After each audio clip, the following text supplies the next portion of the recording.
On a peaceful afternoon in Willow Creek, a blind girl named Emma was taking her usual walk with her German shepherd. But everything changed when a biker approached, hurled mocking words, then raised his foot as if to kick the dog.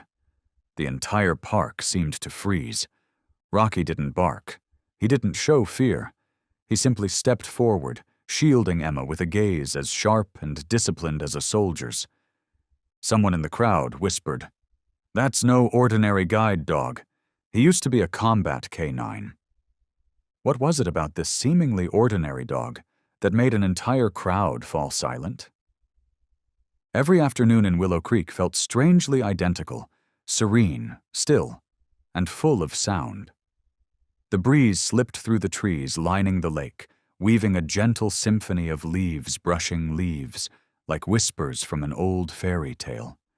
Beneath the golden light of dusk, the lake shimmered as if dusted with glitter, reflecting a pale blue sky slowly melting into hues of orange. Along a gravel path winding through the park, a young woman walked with calm purpose. Her left hand gripped the leash of a German shepherd. Each step she took was steady, deliberate, as if guided not by sight, but by the rhythm of a heart she trusted more than her own eyes. Her name was Emma Larson, and the only friend who had never left her side, the one who led the way every single day, was Rocky. Emma lived in a ground-floor apartment near the old quarter of Willow Creek, a small town where everyone knew each other's faces, but not everyone was close enough to understand. After the accident 6 years ago, she lost her vision permanently. She was only 23 then. In that one brutal moment, she didn't just lose her sight, she lost her parents too. But instead of letting grief erase who she was, Emma chose to continue, slowly but resolutely. And Rocky became the only light she had left. Rocky wasn't like other guide dogs. He was quiet, but his eyes were sharp. His sleek, dark brown coat was always well-groomed, but it wasn't his appearance that caught people's attention. It was the way he moved beside Emma, like a bodyguard, like a soldier, steadfast and ready to sacrifice, never waiting for commands. Every day at precisely 4 p.m., Emma and Rocky left the apartment. She would always pause for a few moments in front of the bakery where she once worked, back when she could still see, inhaling the scent of freshly baked cinnamon rolls, then following the narrow path toward the park.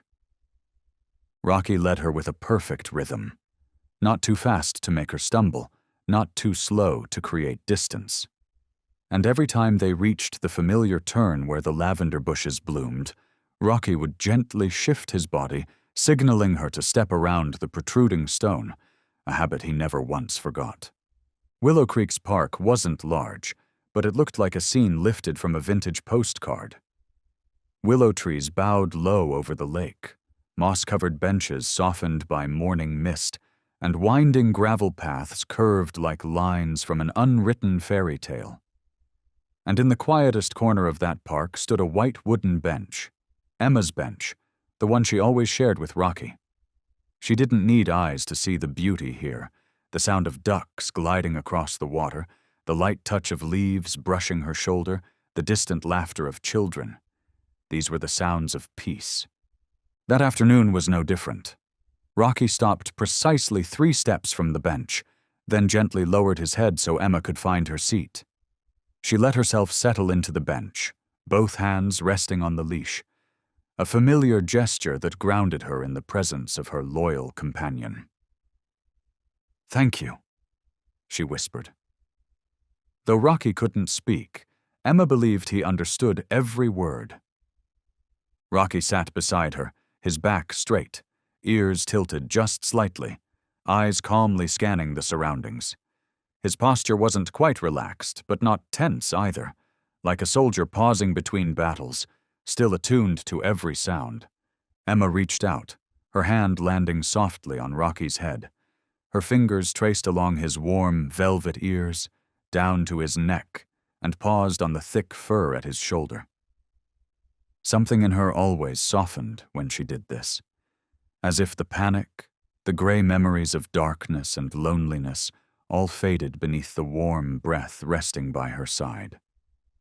She rarely spoke much, but with Rocky, it was different. Her whispers in the park weren't grand confessions, just scattered thoughts about a pastry she missed, a song she heard on the radio, or the texture of a newly fallen leaf. Rocky never answered, but he always listened. "You know," she murmured, "whenever the wind runs through my hair, I imagine light. I don't need to see it. I just know it's beautiful." Rocky leaned in, pressing his chest gently against her leg. Emma smiled, a smile that asked for nothing and meant everything. Over time, people in the park became familiar with the sight of them. A young woman with neatly tied brown hair and a dog that stood like stone, solid and unwavering.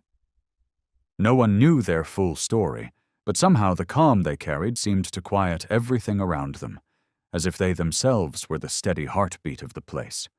A little girl passed by, tugging her mother's sleeve and whispering, "Mommy, I want a dog like that."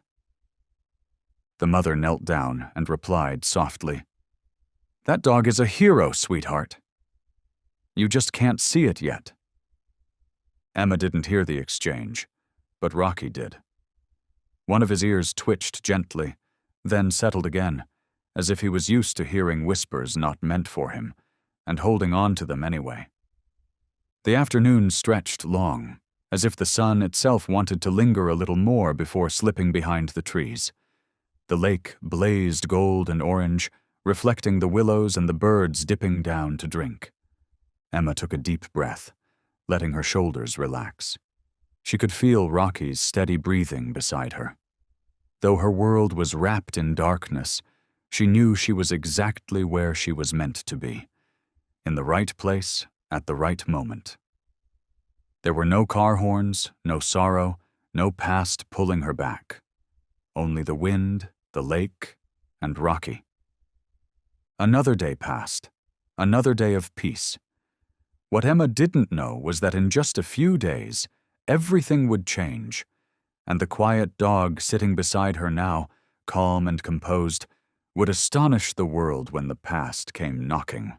Mornings in Willow Creek always carried the scent of baked goods, a soft, buttery aroma laced with cinnamon, and a hint of honey drifted from the hollow crust bakery at the corner of the street, weaving its way through the narrow alleyways like a gentle invitation from the new day.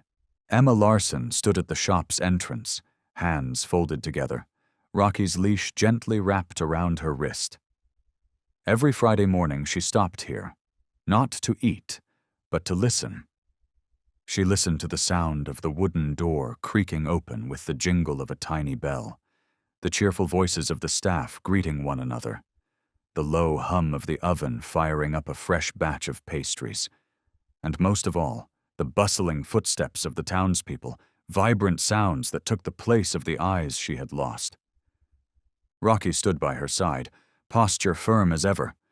Though he wasn't trained to track scents like a hunting dog, each time they passed this place, his tail would give the slightest wag, as if he too found a quiet joy in the sweet smell of morning. Emma smiled faintly. "You know it's Friday, don't you?" she whispered. Rocky responded with a soft nudge of his nose against the back of her hand. A silent nod. The wooden door creaked open, and Emma stepped slowly into the bakery. The floor was wooden, the air thick with warmth and sweetness. Almost everything inside had stayed the same over the years, except for the owner, Mrs. Clara, who had begun showing signs of forgetfulness. But that morning, instead of Mrs. Clara, her young granddaughter Sophie stood behind the counter. A college freshman home for the summer, Sophie was still getting used to the pace of the small town, but her kindness and energy were unmistakable. "Hi, Miss Emma," Sophie greeted, her voice a little unsure. "I remember you like the almond apple tarts, right?" Emma smiled. "That's right. The almonds smell stronger than usual today." Sophie laughed, surprised and impressed, then quickly headed to the back to prepare her order. At that moment, a group of high school students burst into the shop, chattering loudly with coffee cups in hand. One tall boy accidentally bumped into the small cookie display by the front counter. It happened in an instant. The tray holding the ginger snaps rattled, sliding towards the edge. 3 cookies dropped to the floor, one of them rolling straight toward Emma, just as she stepped forward to receive her pastry. Rocky spotted the movement first. Tilting his head slightly, eyes locked on the rolling cookie, he shifted his body in one swift motion, stepping into Emma's path and gently nudging her knee with his lowered head. Emma froze. A second later, the cookie rolled past her shoe and stopped near Rocky's paw. No one spoke for a moment, then Sophie gasped, "Oh my gosh! If Rocky hadn't stopped you, you would have stepped on that and tripped!" The boy mumbled an apology, while Sophie quickly scooped up the cookies and cleaned the floor. Emma remained still, her hand brushing over Rocky's head. "You saved me again, huh?" she murmured. Rocky looked up, his gaze calm, but glimmering with quiet pride. The shop fell silent for a moment, then a few customers began whispering. "Did you see how fast he reacted? He's not like most guide dogs, is he? Look at how he stands, like a guard."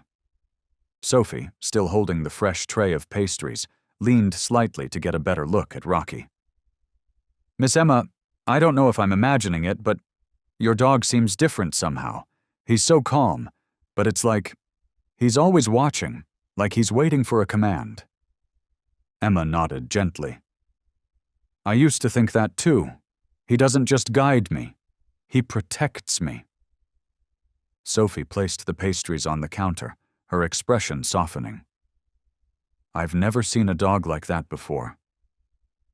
Emma smiled and stroked Rocky's head. "Sometimes you don't need eyes to know someone is special." Leaving the bakery, Emma and Rocky strolled slowly toward the park. The almond apple tart was still warm in its paper bag, the cinnamon scent blending with the evening breeze. She said nothing during the walk, but her fingers played lightly with the leash, her own quiet way of saying thank you. Rocky kept pace beside her, as always, but his ears twitched slightly at every sound behind them. He never let Emma walk alone, not even on the calmest path in Willow Creek. That afternoon, the wind came earlier than usual. It slipped through the trees like threads of silk, carrying the earthy scent of damp soil mixed with a fading trace of cinnamon from the bakery. The gravel path into the park was scattered with dry leaves, and each of Emma's footsteps echoed softly in the quiet. Rocky walked beside her, his pace unhurried, like a guide who had memorized every corner of this place. But today, something in the air made him hesitate, just for a split second. Emma couldn't see the shift in posture or expression, but she felt it. The leash in her hand gave a subtle tremble, not from a tug, but from a change in Rocky's breathing. She tilted her head slightly, listening. The wind still moved through the trees, but this time it carried a different sound. The low growl of an engine, layered with bursts of laughter, heavy footsteps pounding the pavement, sounds that didn't belong to the usual quiet of the park. And then they appeared. A group of about 5 men emerged from the parking lot near the eastern entrance. Most wore leather jackets and motorcycle helmets. Leading them was a tall, broad-shouldered man with a shaved head gleaming under the sun and a dragon tattoo winding up his neck. His eyes scanned the park like he was hunting for something to mock, to break, just for fun. His name was Tyrell Briggs, a name that everyone in town knew. He was the kind of man associated with smashed windows, broken bar stools, and bar fights no one wanted to get involved in. Rocky immediately shifted gears. His posture straightened, hind legs slightly bent as if calculating his next move. His ears stood high, jaws tight. No barking, no growling, only stillness, like a soldier waiting for the enemy to enter the kill zone. Emma felt the leash tighten slightly. She stopped. "Rocky?" she whispered, reaching gently toward his collar in an instinctive gesture of reassurance. Rocky didn't turn his head. His eyes remained locked on the group approaching, each breath shorter than the last, the kind of breathing that came from heightened alertness. From across the park, Tyrell spotted them. "Well, well," he called out, voice rough with mockery. "The little princess and her four-legged bodyguard." Laughter rippled through the group. Tyrell pushed his sunglasses up onto his forehead and strutted toward them, his boots crunching the gravel with deliberate weight. He wasn't in a rush. He wanted to be heard. Emma could hear the steps clearly. She turned her head toward the sound, her brow furrowed. She couldn't see, but Rocky saw everything, the way Tyrell looked at her like she was a punchline, the flick of his hand snubbing out a cigarette, the smirk spreading on his face. Rocky didn't wait for orders. He was already prepared. The wind still moved through the park, but it no longer carried sweetness from the bakery. It now brought the scent of sweat, smoke, and danger. "Nice dog," Tyrell said as he closed in, only a few steps away. "Does it know any tricks? Roll over, shake hands? Or is it just for leading blind girls around the block?" Rocky let out a growl so low it seemed to rise from the ground itself. He didn't lunge. He didn't move. But every muscle in his body coiled like a bowstring. Emma could feel the vibrations running through the leash. She turned towards the voice. "We're not bothering anyone," she said calmly, though her voice trembled. "Please step aside." Tyrell raised an eyebrow, took another step forward. One of his companions muttered, "Hey, Ty, maybe don't push it." That thing might actually bite. Tyrell waved him off, still grinning. "Bite?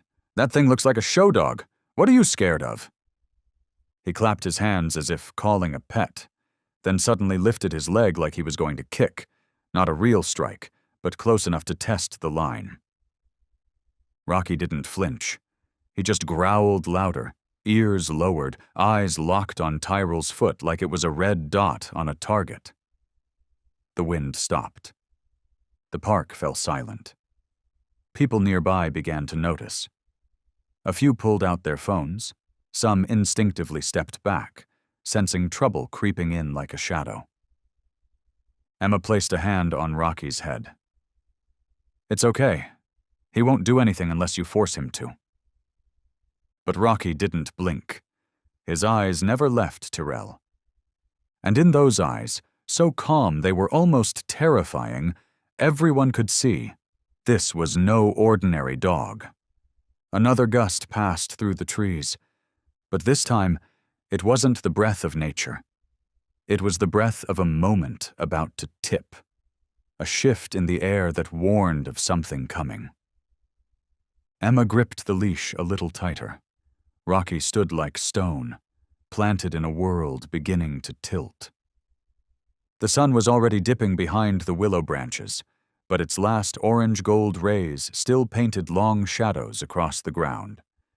In those skewed silhouettes, a single figure stepped across the line that divided peace from provocation. Tyrell moved closer. He lifted his leg again, this time aiming the toe of his dirty boot directly at Rocky. No longer a joke, but a threat. "Well then," he sneered, "you gonna do something, smart dog?" Rocky didn't move, but his entire body hummed with tension, each muscle drawn tight in a deadly silence. His eyes never left Tyrell's foot. And then he growled, low, guttural, deeper than before, a final warning. Emma could feel it through the leash. Rocky wasn't just on alert, he was waiting. The line between restraint and reaction had been drawn, and Tyrell was standing right on it. People walking through the park began to stop. Some stood at a distance, others slowed out of curiosity. A young woman clutched her boyfriend's arm and whispered, "What's happening?" He answered quietly, eyes never leaving the scene. "Trouble, I think." Phones were lifted, cameras switched on, dozens of eyes focused on the silence about to split open. Rocky stepped forward, just half a step, but it was enough. He placed himself fully in front of Emma, shielding her with his body. One single step, but decisive, and it made Tyrell hesitate. Rocky's posture didn't reflect fear, nor did it resemble aggression. He stood like an immovable wall, raised between the blind woman and the man threatening her. Ears flattened, tail lowered, eyes wide open. The silent language of a creature trained not to flee from danger, but to face it. Emma rested her hand gently on his head. Her voice trembled but stayed calm. "Please, don't come any closer. He's not a house pet." Tyrell scoffed. "Oh, yeah? What's he wearing? A uniform?" An elderly woman in the crowd whispered, "Don't do that. That dog's not normal." But Tyrell didn't hear, or didn't care to. He lifted his leg again, swiping it through the air just inches from Rocky. It didn't hit, maybe intentionally, maybe not, but it was close enough to trigger a final warning. Rocky let out a third growl, deeper this time, resonating like thunder from underground. It wasn't the snarl of a household pet. It was the declaration of a warrior, one who had faced death before and was ready to do it again. Emma tightened her grip on the leash. Though she couldn't see, every sense inside her had tuned to Rocky. She could feel the tension rippling through his shoulders, the heat building under his collar, and the restrained silence of a being holding back instinct, for one reason only: to protect her. "Rocky," she whispered, part comfort, part apology. Everything stilled. Across from her, Tyrell stopped laughing. He began to realize something was off in the dog's eyes, off in the way the crowd was watching, off in the fact that, for the first time in his life, he was made to take an invisible step back by a creature that hadn't spoken a word.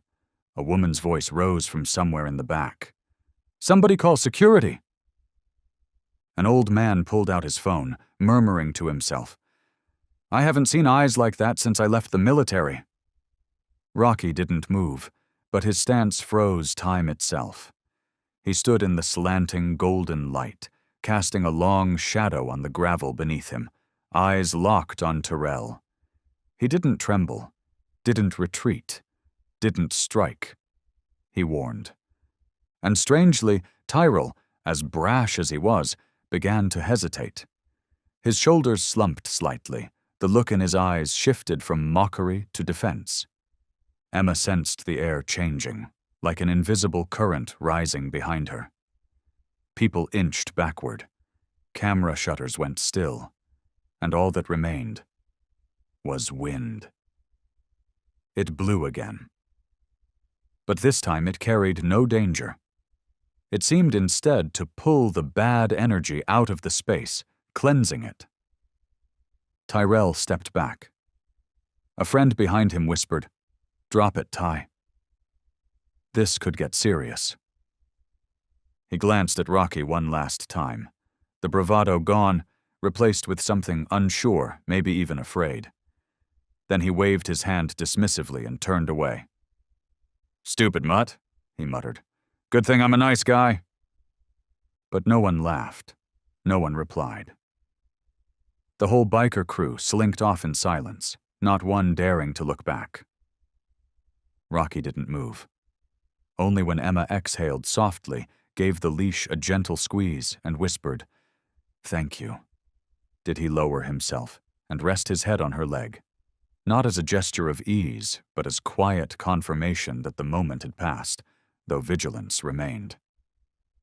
Above them, the sky had deepened to purple. Birds skimmed across the lake surface. The breeze had softened again. And the park, which had just witnessed a confrontation without a single strike, fell back into its hush. But for those who had seen it, they would never forget the image. A blind girl sitting quietly in the afternoon wind, beside a dog that hadn't barked, yet had spoken louder than any voice, promising to protect her with everything in his soul. No one moved. Even the wind seemed suspended in the air, caught between the weeping willows and the still lake of Willow Creek. The entire scene held like a single frame in a paused film, frozen at the most intense moment.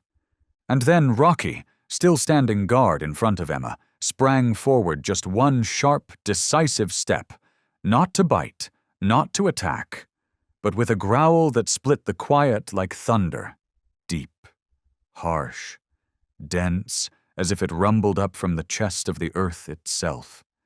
His body fully stretched into a combat stance, honed from years of training, front legs braced, tail rigid, eyes locked on Tyrell, the man who had just tried to lift a boot in mockery. And at that moment, no one thought of him as just a guide dog. Emma, though unable to see, felt every beat of change. Rocky's breath shifted. His heart pounded harder. The tension in the leash turned solid, transmitting a message through her skin. A message she didn't need words to understand. Something deep had awakened in him, a part she had never seen before. "Rocky," she whispered, unsure if she was calling out of fear or awe. Tyrell stood frozen. His half-hearted kick hung awkwardly in the air. He didn't dare follow through, and yet couldn't quite bring himself to back away. His eyes, once brash and mocking, were now something else entirely. The eyes of someone who'd just realized he made a serious mistake, but had no idea how to undo it. Then a voice rang out, soft, but as clear and commanding as a church bell in the silence. "That's not an ordinary dog." All heads turned.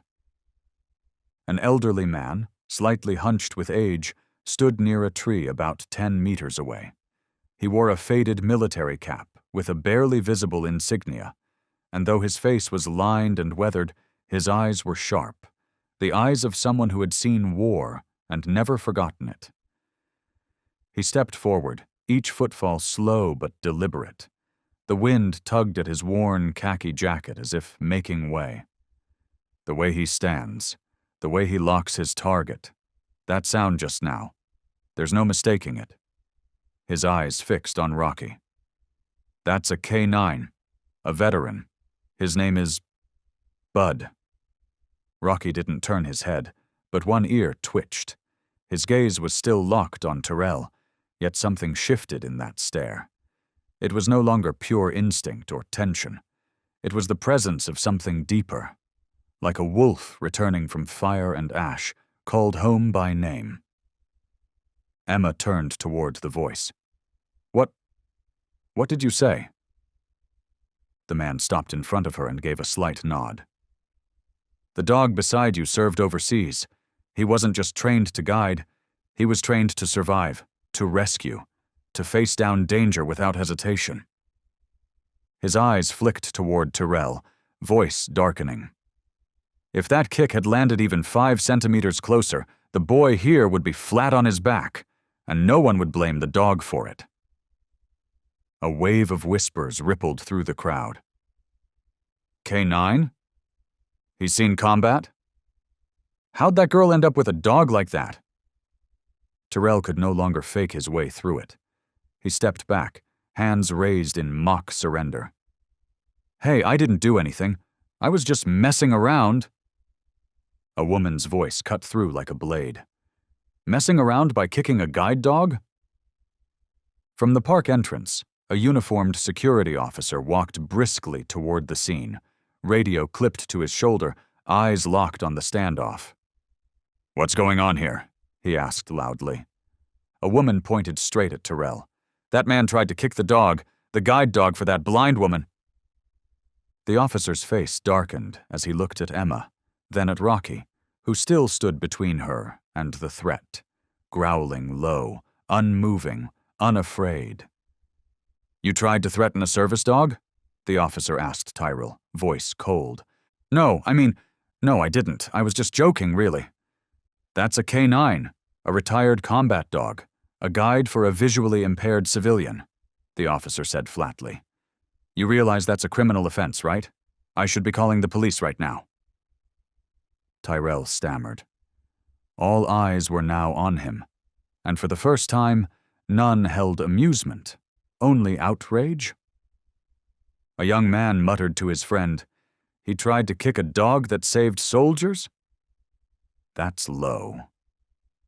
An elderly woman gripped her granddaughter's hand and whispered, "See, sweetie?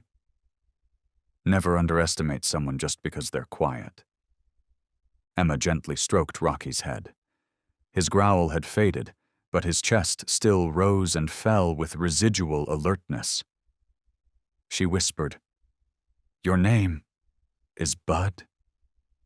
Rocky turned his head just slightly, his eyes meeting hers, eyes that couldn't see, yet glowed brighter than anything else in that space. The officer gestured for Tyrell and his gang to leave. They didn't argue. Tyrell said nothing, casting one last glance back. But it wasn't mockery anymore. It was the look of a man who'd just been defeated by something he couldn't even understand. As they disappeared, the crowd slowly began to disperse. But the atmosphere remained, thick with awe, gratitude, and unanswered questions. Emma stayed seated. Rocky sat beside her, his posture calm once more, though his eyes, those eyes that had seen what humans could not name, stayed fixed on a distant point, as if guarding some unspoken dream. The wind turned colder faster than usual. Willow Creek sank into a thin veil of dusk, lit only by the warm glow spilling from windows along the street. In a small apartment at the end of the hill, Emma sat alone on a beige armchair, hands wrapped tightly around a warm ceramic mug. Rocky, or perhaps Bud now, lay at her feet, head resting on the floor, ears twitching faintly at each hallway sound. She wasn't used to the name. Bud. A short, firm name. It rang like a command barked in the field.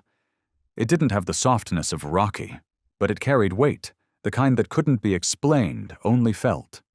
As if every consonant hid something deeply buried, long kept secret. She couldn't forget the look in the old man's eyes when he said it. Not a look of doubt, not even surprise. Just certainty. Unshakable. And what made Emma tremble wasn't the man's words. It was Bud's reaction. Just the twitch of an ear, a subtle change in breath. But to Emma, that was enough. Enough to know the dog beside her had once borne that name, and had never forgotten it. "Bud," she whispered. The dog didn't lift his head. He simply shifted a little closer to her, as if quietly acknowledging the name without needing a single word. At exactly 9 p.m., Emma opened her laptop. Her fingers moved slowly but purposefully across the keyboard. For the first time, she was typing not to help herself, but to reach into the past of the one sitting beside her. Canine military dog PTSD. Hundreds of results appeared. Article titles felt like pieces of a buried life crashing into her heart. Four-legged warriors and their invisible scars. Canine dogs, souls that stood between life and death. When the mission ends, what remains in those eyes? Emma read every single word. Each line spoke of dogs trained under extreme conditions, hostage rescues, bomb detection, fire runs, collapsed under gunfire. And then, when the mission was over, they returned, carrying with them instincts that could never fully be erased. Instincts Emma had just witnessed a few hours earlier. She tightened her hands on the keyboard. Each sentence peeled back a layer of the invisible armor Bud still wore. Canines may suffer nightmares, startle easily, or react strongly to unfamiliar sounds. They bond with a single handler and go into defense mode if that person is threatened. It's not easy for them to trust again, unless they're retrained from scratch. Emma lifted her eyes from the screen. The soft glow lit up her cheeks, revealing the confusion tightening on her face. She didn't say it aloud, but her thoughts played on repeat. I've known so little about him. Where have you been? What have you done? Who did you lose, and why? Are you here now? Bud lay still. But Emma knew, even with his eyes closed, he was listening. She shut her eyes. Images came rushing back like a film being rewound. The times Bud suddenly stopped mid-step, as if seeing something she couldn't. The low growls when strangers got too close. The way he always lay near the door at night, like a sentinel. No one had taught him that. It wasn't learned. It was survival. She opened another tab. Military K-9 Retirement Adoption Process. One paragraph stopped her cold. Some retired K-9s are retrained to become service or therapy dogs, helping them find a new purpose in civilian life. But not all adopters know their dog's history. Many of these warriors now live quietly under different names. Their real identities forgotten? Emma swallowed hard. Bud had never told her. He couldn't. But the truth was there, hidden in his calm posture, his alert eyes, and that new name, Rocky. Bud, she whispered again, her voice catching slightly. For the first time that evening, the dog raised his head. In the dim light of the desk lamp, his eyes didn't reflect the bulb. They glowed from within. Emma placed her hand on his head. Not out of habit, but reverence. I don't know what you've been through, but from today, I want to. Bud gave a small nod. Or perhaps it was just the motion of his breath. But Emma understood. Every journey had to start somewhere, and reclaiming a name was the first step. Outside the window, the wind picked up again. The scent of damp earth, leaves, and the crispness of night flowed through the trees, like an invitation into a story yet to be told. The next morning, sunlight spilled through the thin curtains, casting golden streaks across the dark wooden floor of Emma's small apartment. The aroma of coffee floated gently from the kitchen corner, but inside her, there was a nameless tension, a mix of doubt and quiet longing to go deeper into Bud's untold story. Bud was lying in his usual spot by the window, where the first light of day always touched the rich brown and black of his coat. His head rested on his front paws, eyes half closed, but not asleep. He looked like he was waiting for something important to begin. Emma picked up her phone, then set it down, picked it up again, and hesitated. She had found the contact details of a veteran support group from a small article about reintegrating retired K-9S into civilian life. All she had to do was call. Just one call. But it felt like unlocking a door, one that would take both of them into a world Emma had never known. And Bud, perhaps, had spent years trying to forget. She took a deep breath, then dialed. The line rang. A calm, clear woman's voice answered. Veterans K-9 Network, this is Karen speaking. How can I help you? Hi, I'm Emma Larson, she said, unsure of her own voice. I live in Willow Creek. I have a guide dog named Rocky, but recently I found out his real name is Bud, and I think he used to be K-9. There was a pause on the other end. Then Karen replied, You did the right thing by calling. If you can give me his ID tag number or any markings, I can help search our records. Emma stood up quickly and knelt beside Bud. On the inside of his worn black collar, a line of faint metal engraving caught the light. K9BD031CM. She read it aloud, her voice shaking just slightly. Karen confirmed the code, her keyboard tapping swiftly in the background. Yes, here it is. Her voice paused for a moment, as if reading the file line by line with care.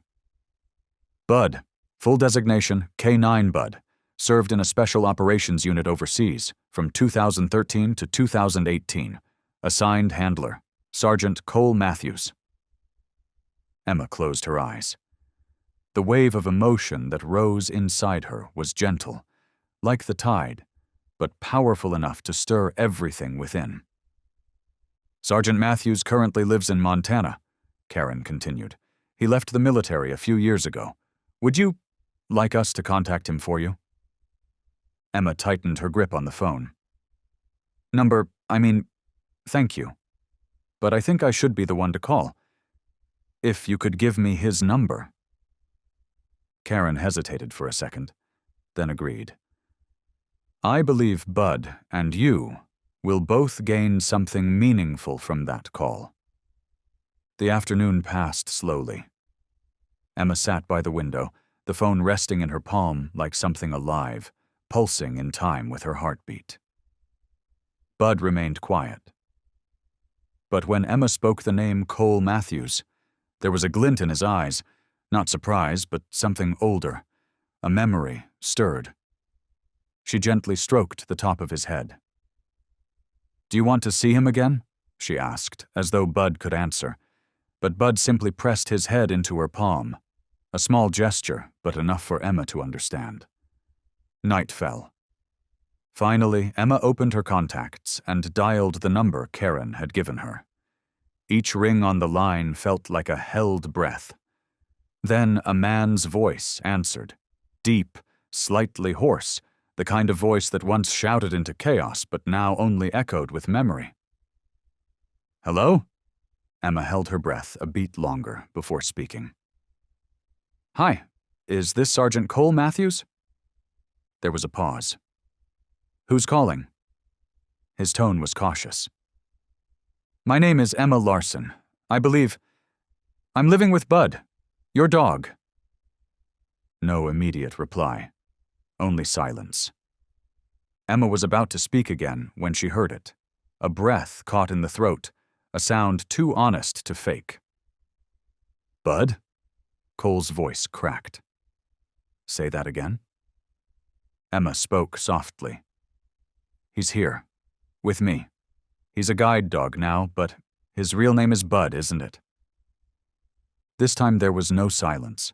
There was a breath, heavy, unsteady, the kind of sound someone makes when they're standing in front of something they thought was lost forever.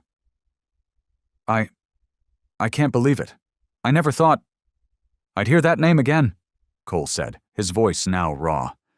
Bud was a hero, the only one I trusted out there. When I left the service, I didn't know where they sent him. I tried to adopt him back, but it was too late. Emma bowed her head. Her eyes stung. He's been with me for 3 years now, walking beside me every day, guiding me through life, and I never knew, until yesterday. There was a pause, then Cole's voice, barely above a whisper. I need to see him. Please. Emma set the phone down after noting his email address. Bud still lay in his usual spot. But this time, when she sat beside him, he turned his head and gently licked her hand. I just spoke to your old friend, she whispered, and he wants to see you again. In the soft amber glow of the lamp, Emma smiled. There was something warm in the air now, something quietly hopeful, as if a bond that had once been severed by time was slowly being mended again. All because of the quiet, unwavering love of a dog who had never stopped waiting. The day Cole Matthews arrived in Willow Creek, the sky was impossibly clear. Not a single cloud hung in the endless blue. Sunlight slanted across rooftops as if the quiet little town was holding its breath, waiting for something extraordinary, just like the feeling in Emma's chest. She stood on the porch, fingers tightening slightly around the leash. Her heart was a tangle of nerves. Beside her, Bud, or Rocky, sat tall, ears perked, eyes fixed on the street ahead, as if sensing the one approaching was a piece torn from the past, finally returning. It had been 3 days since the phone call. Cole hadn't hesitated. He didn't ask unnecessary questions. Only one. "How soon can I come?" And when Emma answered, "Anytime you're ready," his flight was booked within minutes. The sound of a car pulling up to the curb made Bud lift his head. No bark, no growl, just a subtle movement, like the breath of years-long waiting stirring quietly to life. The car door opened. A man stepped out, dressed in a simple button-down shirt, silver threading his temples, but walking with the purposeful stride of someone who once crossed trenches without flinching. His eyes swept over the neighborhood and stopped the moment they found the dog sitting on the porch. "Bud," he called. His voice was low, rough, carrying the weight of a decade's worth of memory. Bud stood. Not with wariness, not with instinctive caution, but with a movement unlike anything else. It was as if time itself was being pulled backward. His ears shot up, tail gave a single sweep, and he stepped forward, one deliberate step at a time, as if crossing the gap between now and a life long past. Emma didn't speak. She clutched the leash but didn't hold him back, her heart beating so hard it felt like it belonged to someone else, someone watching a moment that wasn't theirs, but somehow contained them. Cole dropped to one knee. "It's me, Bud," he whispered. "It's me. Do you remember?" Bud stopped half a meter away, looked up, and then, in a moment without sound, as if the world had been distilled into the blink of an eye, the dog stepped forward and pressed his head into the man's chest. Cole wrapped both arms around him. His voice broke as it fell into the fur. I thought I'd lost you forever." Emma brought a hand to her mouth. She wasn't crying, but her eyes were wet and shimmering. In front of her, Bud was no longer Rocky, the calm, composed guide dog, but a warrior, a brother in arms, a soul pulled out of time and restored to himself. They went inside. Cole sat down on the couch, his eyes never leaving Bud. The dog curled at his feet, resting his chin on Cole's knee like he'd never been away. "He's changed," Cole said, voice still catching. "But he's still Bud. That look, that response, I'd know it anywhere."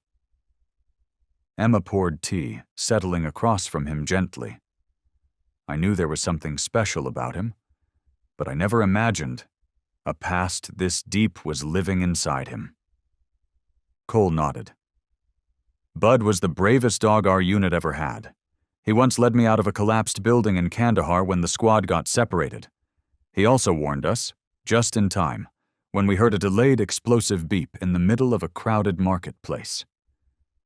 He gave a quiet laugh, even as his eyes stayed moist. "He saved my life more than once, and I swore, if I could, I'd protect him for the rest of his. But the military took him when I rotated out. I couldn't trace where he went." Emma reached out, fingers brushing Bud's back. "Maybe. He found me. And now he's found his way back to you." The afternoon moved gently. No one spoke much, but every glance, every shift, every time Bud rested his head on a knee, it all felt like memories being pieced together, wordless and complete. Bud lay between the two of them. One, a figure from the battlefield. The other, the peace he'd earned. But in his eyes, there was no conflict. Only connection. Only homecoming. Before he left, Cole knelt down and hugged Bud one more time. "You've lived well," he whispered, "and I've never been prouder to see you still fighting, in your own way." Emma walked him to the door. Just before stepping out, Cole turned. "Thank you for loving him," he said. "Bud's a hero, but he's still a living being, one who needed to be seen, to be called by the name that carried his entire life." When the door closed, Emma returned inside.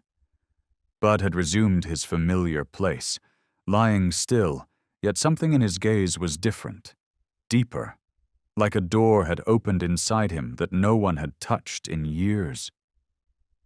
She sat beside him and whispered softly, "Welcome home, Bud." And Bud gently rested his head on her lap, breathing steady, like a soldier who had finally found a place to set down the weight he'd carried alone. The next afternoon, Cole returned.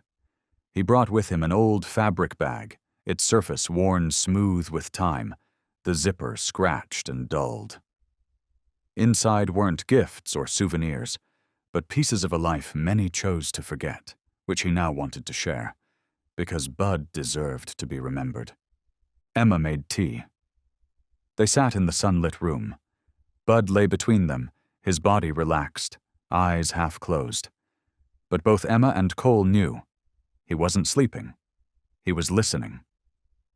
"You know," Cole began, his voice slow and grounded. "Bud wasn't loud or outgoing back then. Actually, he was so quiet that some of the soldiers doubted he'd be effective at all." Cole smiled faintly, his gaze drifting toward a distant past. "But then we went into real missions, Afghanistan. It wasn't a place for haste. Dust in the air, gunfire could break out at any second. And Bud was the only thing that made me trust instinct over logic." Emma said nothing, but her fingers tightened around her teacup. Cole went on, "We were assigned to scout a market area. Everything looked normal, but Bud refused to move forward. He growled low, ears down, eyes locked on a corner of a brick wall. I trusted him. I pulled the team back. 3 minutes later, the place where we had just stood exploded. An IED was hidden in the base of that wall." He paused. "No one was hurt, thanks to Bud."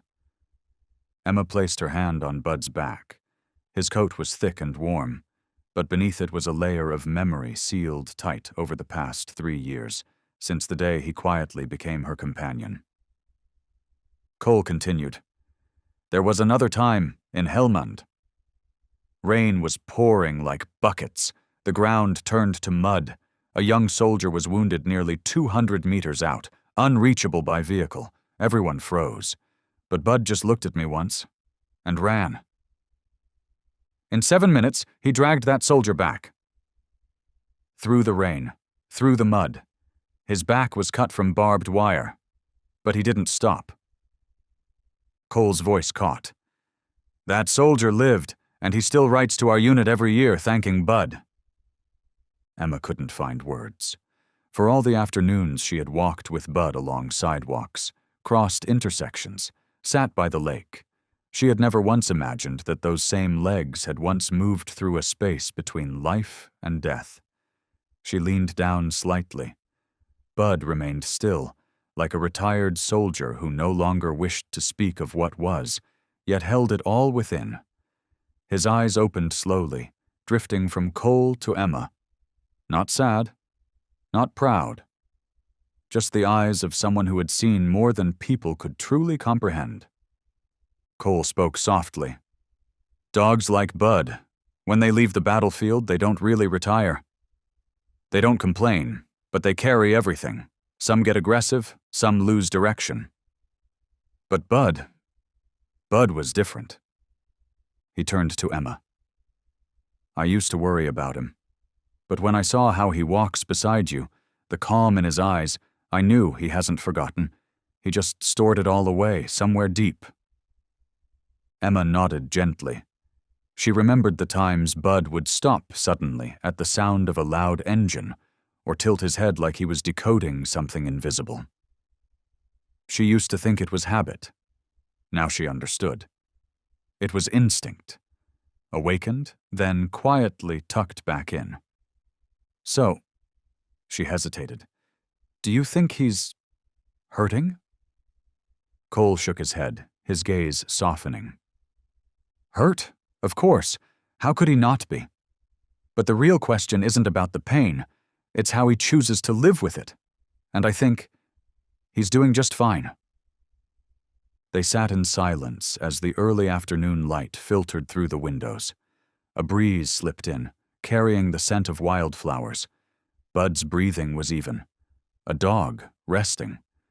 But to Emma now, it was the sleep of a warrior, not because of medals or missions, but because he was finally loved, not for what he'd done, but simply for who he was. She stroked Bud's head and whispered, "You don't need to growl. You don't need medals. You just need to be here. And I'll tell your story, the way it deserves to be remembered." Bud blinked once, then closed his eyes again. In his warm breath, the room softened, a battlefield without bullets, where someone was still fighting, with love. Night fell slowly over Willow Creek. Emma sat in the armchair by the window, gazing into the dim blur beyond, where pale streetlights cast quiet golden trails on the pavement. Bud lay near her feet, his ears flicking gently as if still listening to every breath within the house. Since Cole had left that afternoon, the silence had felt different. Not heavy, but not entirely light either, like a question that hadn't found its answer, hovering quietly between the walls. And then it rose. Is Bud truly happy? Emma didn't know who she was asking, Bud herself, or perhaps something larger.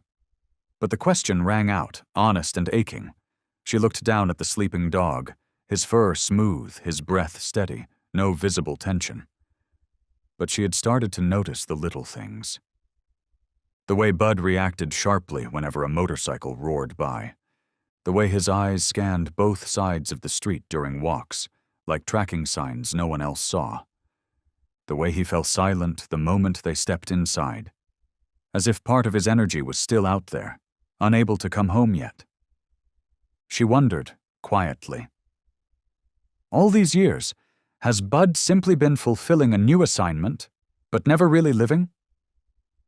Though he had become a guide dog, though he had protected her, though his eyes were always filled with care, beneath it all, there might still be a soul that never found its old purpose again. One that longed, quietly, to feel needed the way only a soldier could understand. Emma opened her laptop. This time she didn't search the past. She searched for continuity. Rehabilitation programs for retired K9s. Training centers to maintain response skills in military dogs. Simulated environments for K9s to retain their operational instincts. The website for an organization called Vigilant Hearts Canine Center appeared on the screen. Its introduction was short but powerful. We don't train dogs to return to war. We help four-legged warriors live true to their instincts in a world that no longer echoes with gunfire. Emma read every line of the description, eyes fixed to the screen. They offered regular health checkups, open-air training fields, scent tracking sessions. And most importantly, they worked specifically with retired K9s who still carried that silent desire to do something that mattered. Bud lay quietly at her feet.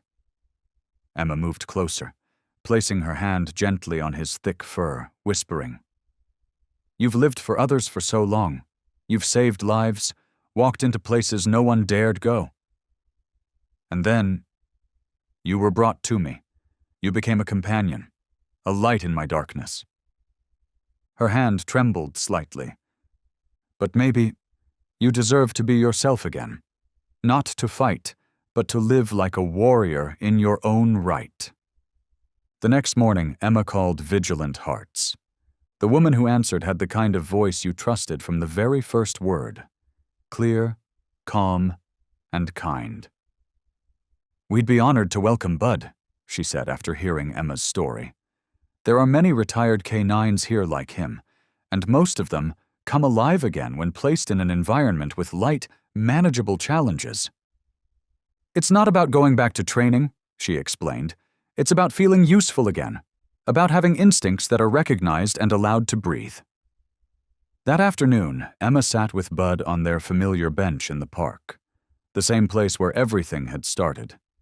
The breeze tugged gently at her hair and ruffled the fur along Bud's shoulders. The afternoon sunlight stretched across the grass, weaving soft shadows between the trees. "We're going, okay, Bud?" she said quietly, stroking his ear. Bud looked up. He didn't bark, didn't nod, but the look in his eyes was enough. That warrior's heart was still intact, just waiting for a new mission. The morning sun in Willow Creek filtered through the sky like sheer silk. It was a new day. But for Bud, it wasn't like any other morning in the past 3 years. He didn't guide Emma across intersections. He didn't patrol the sidewalk. He didn't rest near the windowsill to monitor every strange sound. Today, they were heading to Vigilant Hearts Canine Center, a place for dogs who had once fought, protected, and lost part of themselves when they left the battlefield. Emma sat behind the wheel of the rental car, hands gripping the steering wheel tighter than usual. It wasn't anxiety. It was anticipation. She could feel that something deep inside Bud was about to rise again. Bud sat in the back seat. He didn't whine, didn't fidget, just stared quietly through the window, focused and still, like a soldier returning to the place where a part of him once belonged. The center was nearly 2 hours outside town, nestled between open fields and oak-lined trails. The sunlight spilled through the old trees like a map drawn in light, leading them forward. As Emma stepped out of the car, she heard trainers calling out in the distance, "Echo, that's it! Scout, come on over." Mary, the center's director, greeted them with a warm smile. She knelt to Bud's level, meeting his gaze not with pity or curiosity, but with deep respect. "Hello, Bud? Or, is it Rocky?" she asked softly. Emma smiled. Bud is his real name. Rocky is who he's been. Mary nodded. Then let him choose who he wants to be. They led Bud to the training yard, a large open space divided into different sections, climbing walls, tunnels, low fences, scent tracks, and in the distance, sand pits and obstacles designed to test reflexes. At first, Bud stood still. His gaze swept across the yard. He didn't step forward, didn't step back. He simply observed. A young trainer named Jason approached with a soft voice. "We don't push. We invite. Dogs like him, if they're ready, they'll step into it themselves." Emma nodded and stepped back to the wooden benches along the edge. She didn't call out, didn't encourage, just waited, heart taut like a string on a violin, holding its breath. A short whistle blew from the next field, signaling the start of a sample drill for other K9S. Bud flinched slightly. His ears stood tall. A Malinois ran the course, clearing a low fence, darting through a tunnel, and catching a scent on a hanging cloth. Bud watched. Then, he took a step toward the first fence. His pace was slow. His head dipped, not in fear, but like he was asking himself, "Do I still remember how?" He stopped in front of the wooden barrier, just shoulder height, took a breath, then jumped. The movement wasn't perfect. His hind legs clipped the top, but he landed clean and didn't stop. He turned, looked directly at the trainer. Jason smiled. "Welcome back, warrior." From that point, it all moved faster. Over the second fence, solid. Through the tunnel, slower but precise. Scent detection. Bud tilted his head, then veered left. Correct. Each time he cleared a task, he didn't look for Emma, didn't scan the field. He focused entirely on the mission, as if a part of him long dormant had stirred and risen, breathing again. Emma sat frozen. She had never seen Bud like this. Not distant, not different, but whole. A version of him she'd never known while he was her guide dog. A different rhythm, a different gaze, deeper, steadier, unmistakably alive. She smiled, eyes glistening with quiet tears, not of sadness, not of regret, just sheer admiration. The training session ended. Bud panted hard, his tongue hanging out, but his eyes were still bright, alert with purpose. Jason approached and gave Bud a gentle pat on the shoulder. "He needs more time for full recovery," he said, "but every reflex is intact. He's a true warrior." Mary came forward and softly told Emma, "Bud doesn't need to return to the battlefield. He only needs a reason to feel useful again.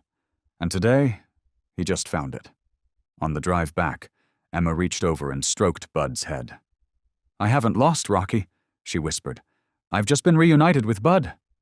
The dog rested his head on the seat, his eyes half closed, peaceful. No longer just a calm companion, but a warrior learning how to exist in peace without losing his strength. This dog never really left the battlefield, not in his mind. That's what Jason, lead trainer at Vigilant Hearts Canine Center, told Emma by the end of Bud's second training week. It wasn't said with grandeur, but with a quiet reverence, the kind of recognition reserved for something deeply earned. Among all the retired canines Jason had retrained, Bud stood apart, not because he had to relearn anything, but because he simply needed to hear his name called in the right way. The first time Emma heard those words, her heart clenched, filled with pride, and something tenderer still. For 3 years, she'd lived beside a warrior without realizing it.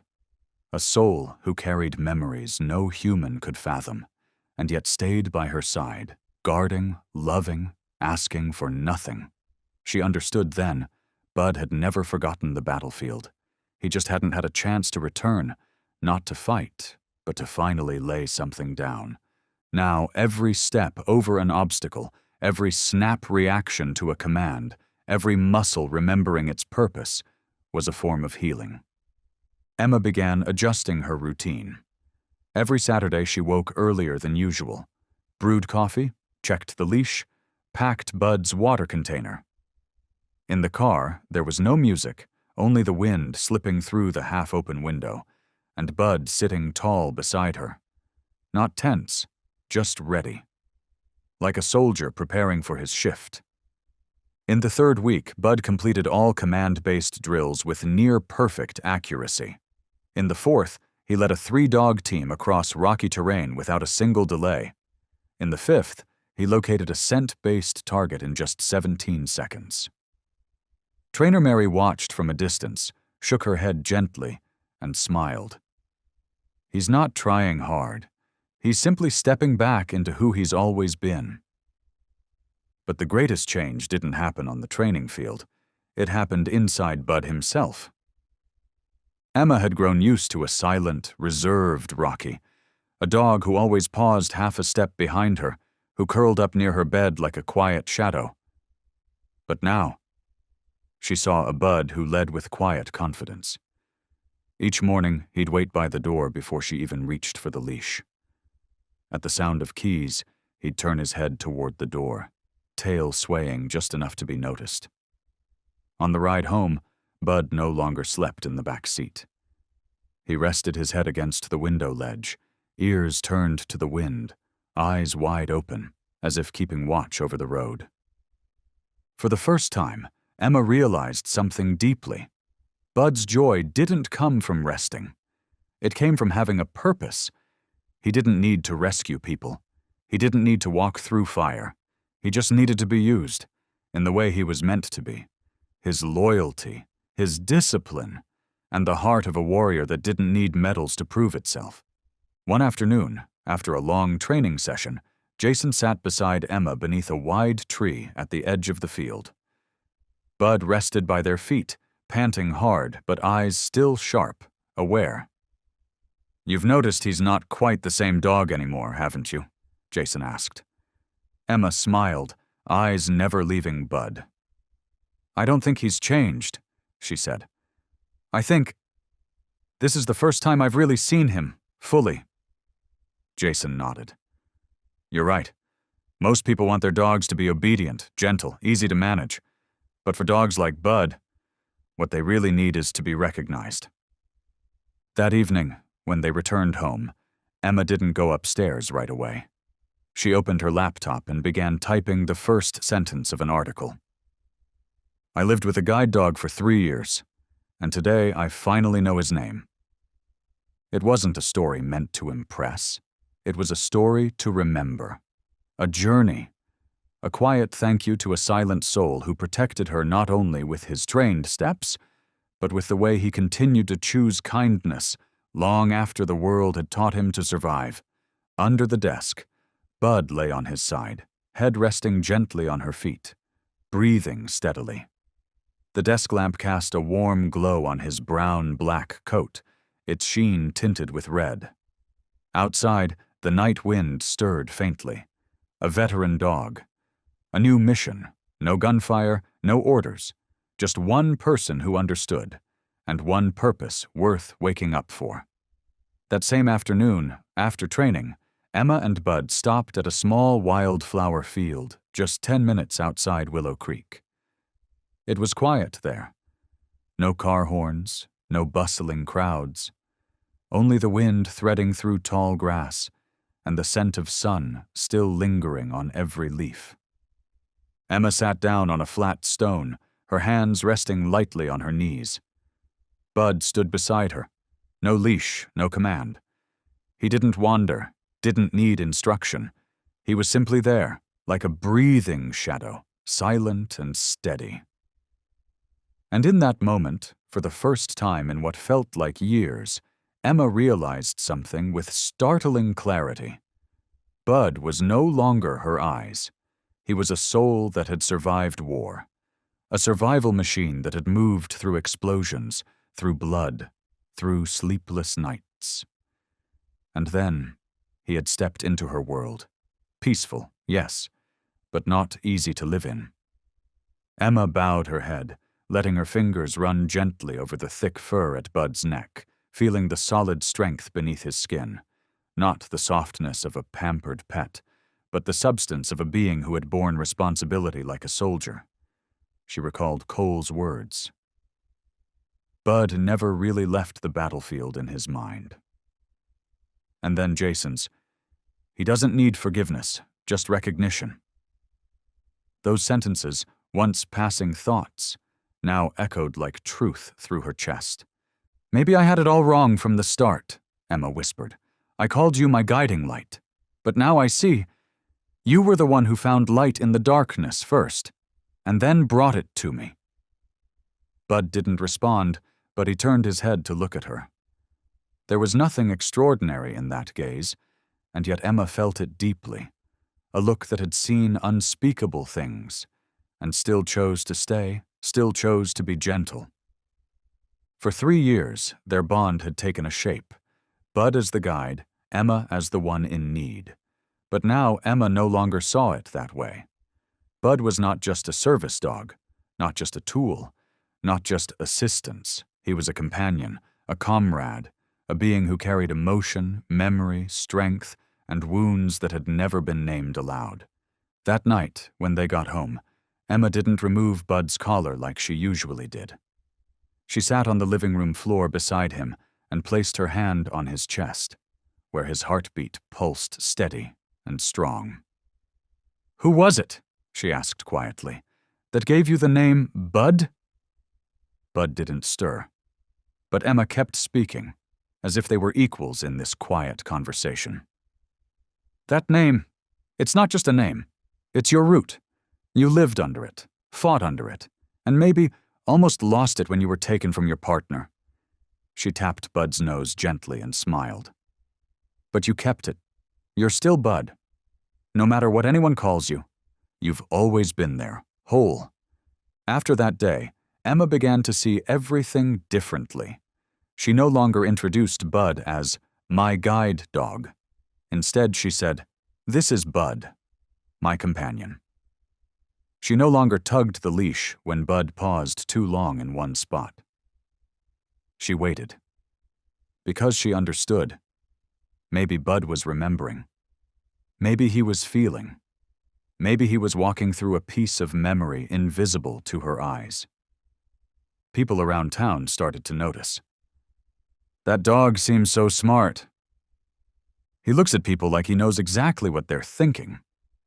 And the girl with him, she's changed, softer, but stronger somehow." Emma didn't explain. Those who stood close enough to catch Bud's gaze would understand without words. One morning, as the two crossed a small bridge leading to the low, grassy fields, Emma suddenly stopped. The wind off the lake carried the scent of damp earth and the soft cries of birds calling to each other above. She turned to Bud, her voice barely above a breath. "You know something, Bud? Ever since I found out who you really are, saw you for real, I've started to see myself differently too."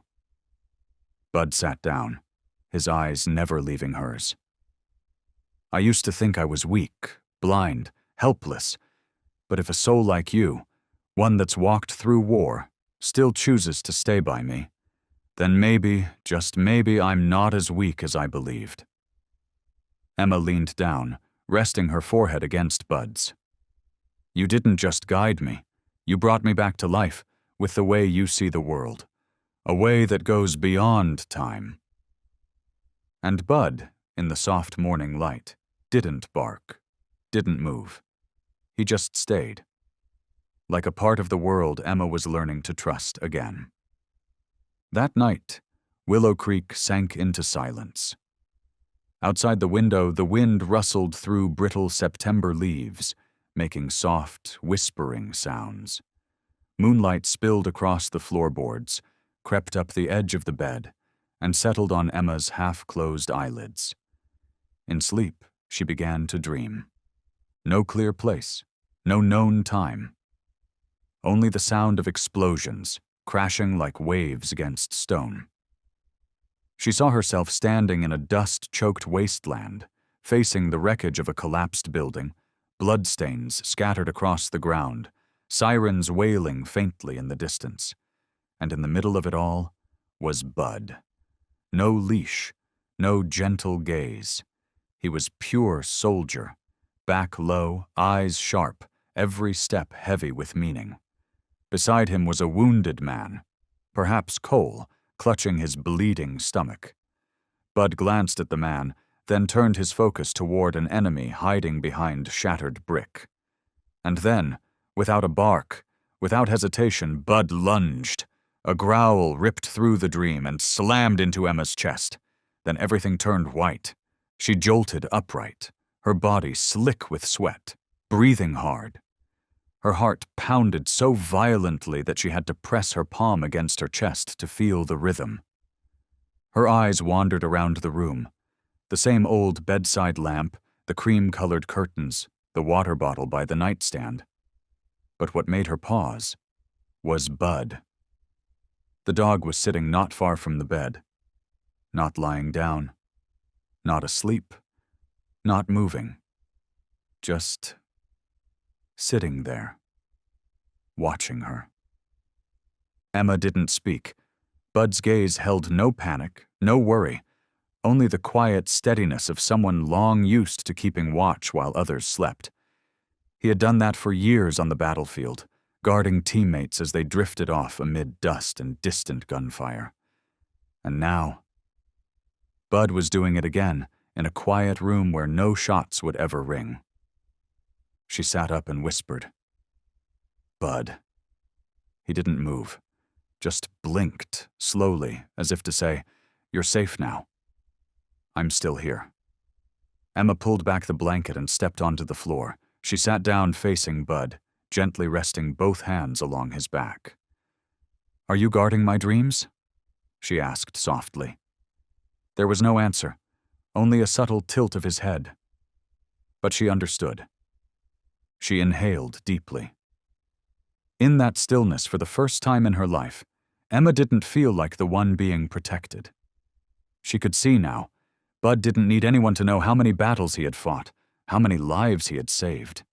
He just needed someone to hold on to, someone to stay for, someone whose dreams were worth watching over. Emma placed her hand on Bud's head, her eyes locking with his. "I get it now," she whispered. "You don't need victory to be called a hero. You just need a reason not to let go." Moonlight streamed through the window and poured over Bud's back in a silver wash. In that moment, Emma felt like she was sitting before a living statue. sculpted from loyalty and memory. Not everyone could understand an old warrior. Not everyone could read those eyes, the ones that had once followed danger without ever turning away. But she saw, and she knew. The next morning when Emma woke up, Bud was lying by the bed, fast asleep. For the first time in weeks, he slept deeply, no growling, no twitching at the sound of passing cars. And Emma understood why. Because this time, Bud knew.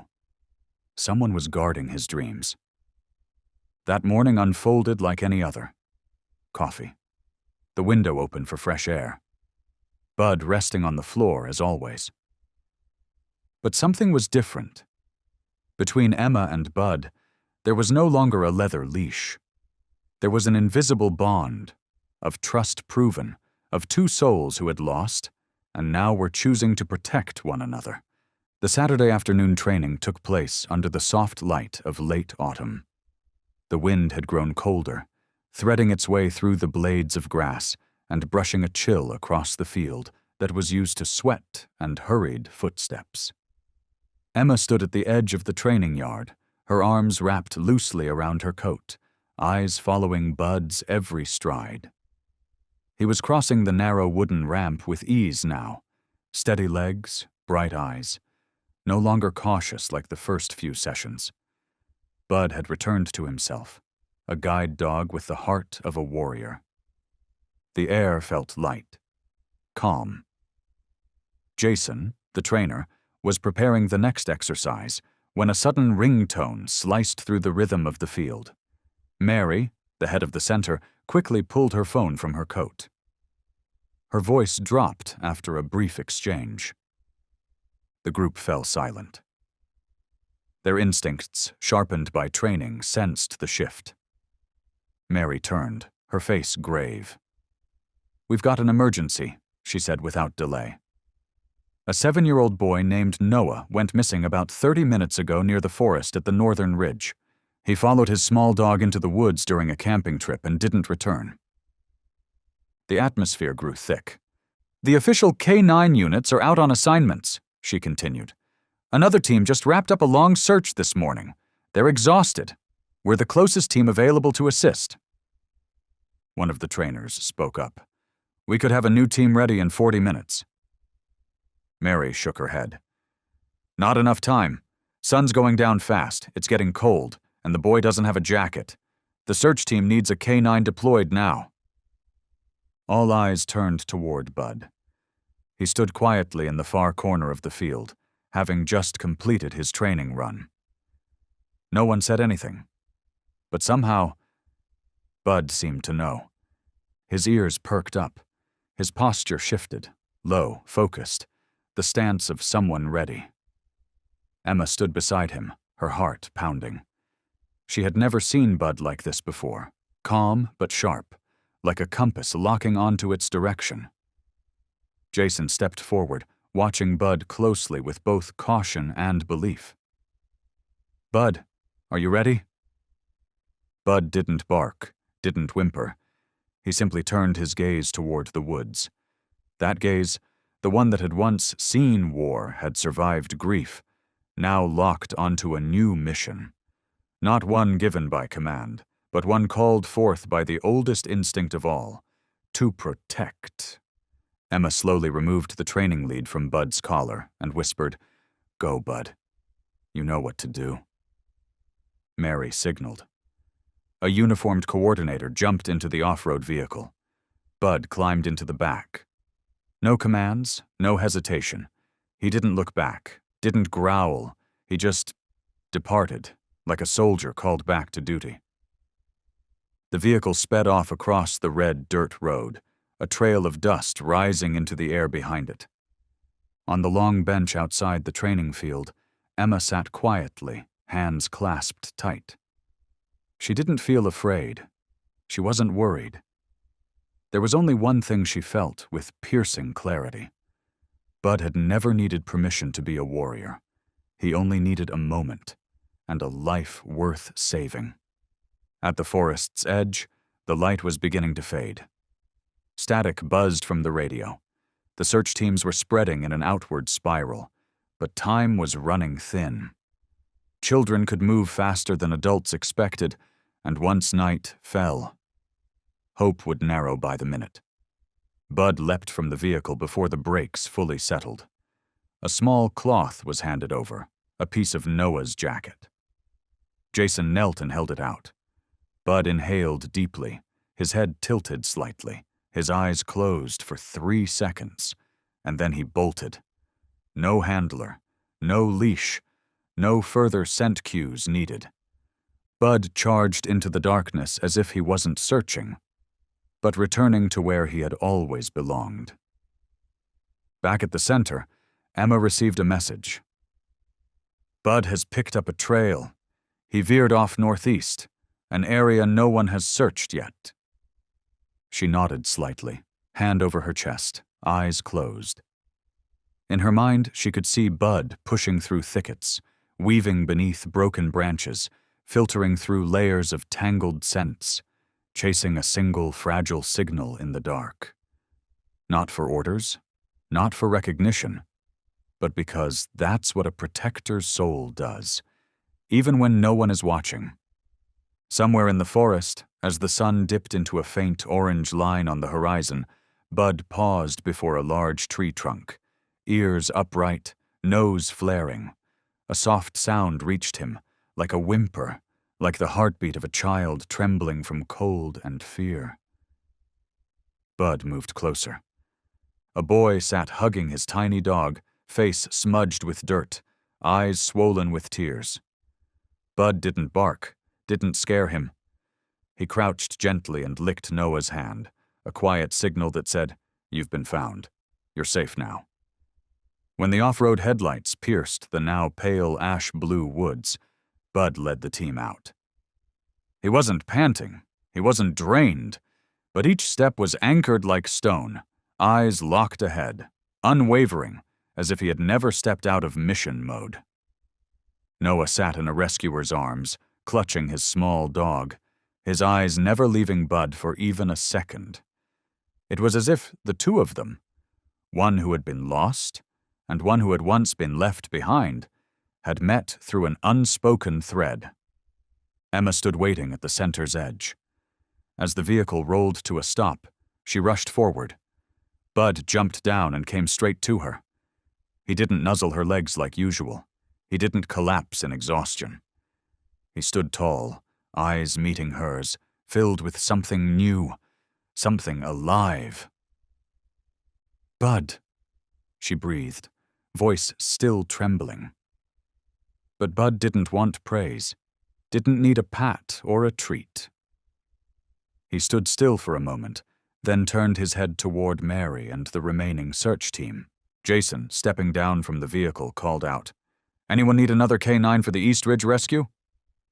"Terrain's rough, but if it's Bud, I trust he can handle it." Emma blinked in surprise. She glanced at Mary, who nodded with quiet understanding. "He just saved a life, Emma. But more than that, he chose to come back." Emma knelt before Bud. Her hands rested on his neck, feeling the strong bone of a warrior who had carried the weight of life and death. "You want to go?" she asked, already knowing the answer. Bud didn't nod, didn't whine. He simply looked into her eyes, not pleading, not waiting, but certain. Emma nodded, eyes glistening. "All right, I won't hold you back, but—" Her voice cracked. "Please come back." Bud stepped forward and gently pressed his forehead to hers. A small gesture, yet Emma felt wrapped in a vow, one that didn't need to be spoken, yet was more real than any promise she'd ever heard. An hour later, Bud arrived at the forward post near the eastern hillside. A new call had come in. 2 elderly hikers missing after venturing deep into the forest to forage mushrooms. No contact for over 4 hours. Night had fallen. The wind was sharper. The scent trails scattered by mist and moss made tracking nearly impossible. But Bud, trained from his earliest days to survive deserts and danger, didn't hesitate. A worn sleeve was handed over. Bud sniffed deeply, then turned and bolted. This time it wasn't just a task. It was a reclaiming, not of the Bud from war-torn days, but of the Bud who lived now, among quiet towns and second chances, yet never forgot what survival meant. No one gave him orders. No one assigned the mission. Bud chose to go. Back at the center, Emma sat with Mary under the soft lamplight. "I used to be afraid," Emma said slowly, "that if I let Bud go, I'd lose him." Mary smiled, placing a hand over hers. "You didn't lose him, Emma. You found a Bud the world forgot, and by letting him go, you gave him the space to truly be himself." Just before dawn, a message reached the center. 2 adults found in Canyon 4. Bud was the first on scene. Both safe. Emma broke down in tears. Not from fear, but from pride. That afternoon, when Bud returned, he didn't collapse. He didn't act exhausted. Bud simply lay beside Emma's feet, his head resting against her leg, breathing slowly. Not out of exhaustion, but as a quiet message. I've completed my mission. At dawn, a thin veil of mist hung above the forest slope, obscuring the already narrow path. The search team stood in formation, their headlamps flickering through the canopy, casting golden streaks of light against moss-covered trunks. The silence was uncanny, so quiet that every footstep pressing into the soft decay of leaves could be heard. Bud led the way. No leash, no commands, no human voice guiding him. Just steady breaths, ears pricked forward, and eyes scanning ahead, unwavering, deliberate. He had already caught the scent from the boy's jacket, an 8-year-old who had wandered off following a squirrel the evening before. The night had been cold, and with each passing hour, the boy's chance of survival dropped. Jason, the one who understood Bud best, followed close behind, eyes locked on the dog. One team member whispered, "There are no real paths out here, just natural traps, loose rock, dead roots." Jason didn't reply. He simply said, "Follow Bud." Along a slick, muddy trail, Bud suddenly veered off the human-carved track without warning. No glance back. No sign. He simply turned, deeper into the dense woods where no one had stepped. "Wait!" someone called, trying to stop him. Jason shook his head. "Trust me. He senses what we can't." Bud moved forward, slipping nimbly between thick, tangled roots like weaving through spiderwebs. At one point, he paused, nose pressed to the ground, eyes narrowed. A small rock crevice lay hidden beneath a carpet of leaves, a natural trap that could have swallowed a grown man. Jason arrived behind him, looked down, and went pale. If not for Bud. Deeper into the forest, the air thickened. Morning hadn't fully broken, and the mist clung to their bodies like damp cloth. Bud stopped for a long second. His gaze shifted left. Ears twitched. Then suddenly, he sprinted. Jason took off after him. The others followed, no longer questioning. They were beginning to understand. Bud didn't smell. Bud knew. 15 minutes later, they reached the edge of a low cliff where shrubs had been pushed aside. The scent of wet earth rose sharply, mingled with rotting leaves. Bud slowed. He circled a hollowed tree trunk, then abruptly dropped to the ground, nose pressed into the dirt, panting heavily. Jason approached. "You found something?" Bud let out a soft whine, not fear, but a call, a signal to come closer. The team parted the brush, moved around the tree, and saw. A small rock hollow, nearly hidden behind the thick foliage. Inside, in the dim shadows, lay a small body curled tightly into itself, arms wrapped around knees, head tucked into jagged stone. "There he is!" someone shouted. Jason immediately radioed in. "Target found! Boy is alive! We need medical now!" Bud didn't leave. He didn't bark or leap with excitement like most dogs might upon a successful find. He simply lay beside the hollow, eyes fixed on the boy, as if guarding him until every threat was truly gone. When the medics arrived, Bud stepped back, giving space. But just as the boy was lifted onto the stretcher, Bud stepped forward and gently touched his muddy shoe. A soft gesture, almost like the goodbye of a guide who had done his duty. The child, weak, lips pale, cracked his eyes open. He saw Bud and whispered something. Jason leaned in and caught it clearly. The dog brought the light. By the time they returned to the forward base, daylight had spilled across the treetops. The sun peeked over the eastern ridge, its golden rays blanketing the forest behind Bud. As if he had personally delivered the morning. Emma had been waiting. When she saw Bud emerge from the tree line, her eyes filled with emotion. Not just from relief, but from recognition. Bud had once again proven his purpose, not through barks or fanfare, but by the silent certainty of a soul born to protect. She wrapped her arms around him and whispered, "No one ever shows you the way, but you always take us there." Bud licked her hand gently. No fuss, no theatrics, just once. Light and deliberate. Enough for Emma to understand. I don't need a path. I only need someone to come back to. The entire base fell silent as the stretcher emerged from the woods, bathed in the first shafts of morning light. The boy lay still, breath shallow but steady, one hand clutching a small rope tied to a drenched toy dog. His face was streaked with dirt and dried tears, but the fear that once clouded his eyes in that half-conscious state was gone. Just as his stretcher cleared the last shadow of the trees, a voice pierced the silence. "Noah!" A mother rushed forward, nearly collapsing at her son's side. The father followed, his face drenched in sweat, eyes swollen red. Both of them knelt, arms wrapped tight around their boy, sobbing wordlessly, the kind of raw, unfiltered sound that breaks through every barrier and moves everyone who hears it. Jason quietly turned his face away, despite having been through hundreds of rescue operations.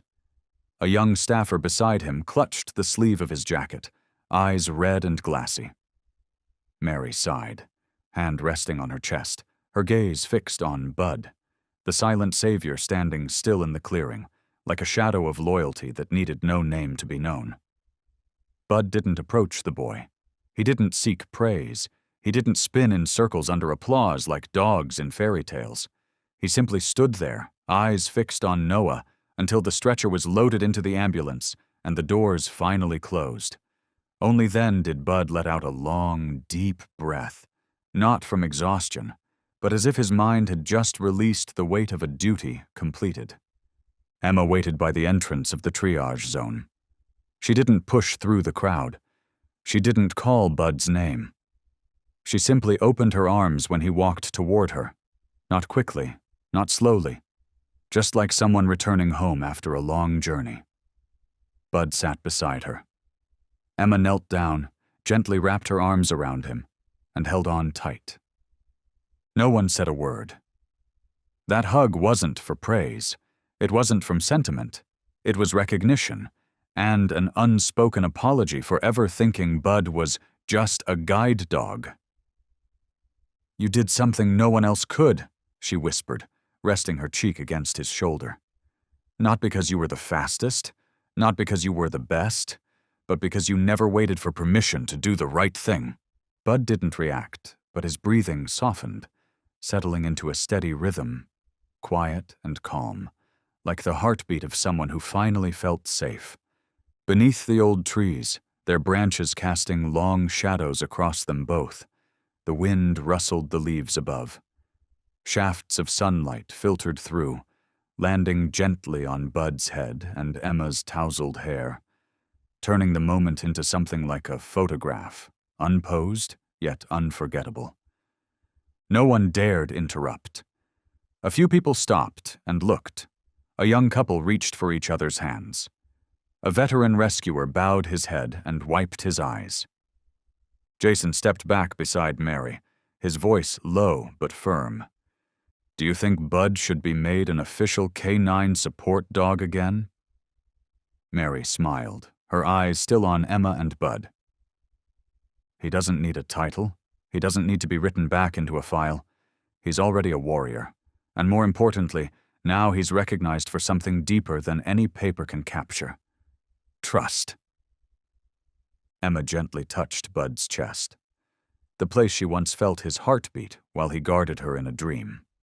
Her hand brushed over his fur, where scars once marked battles fought, where blood had once dried, where he'd lowered himself to shield fragile lives.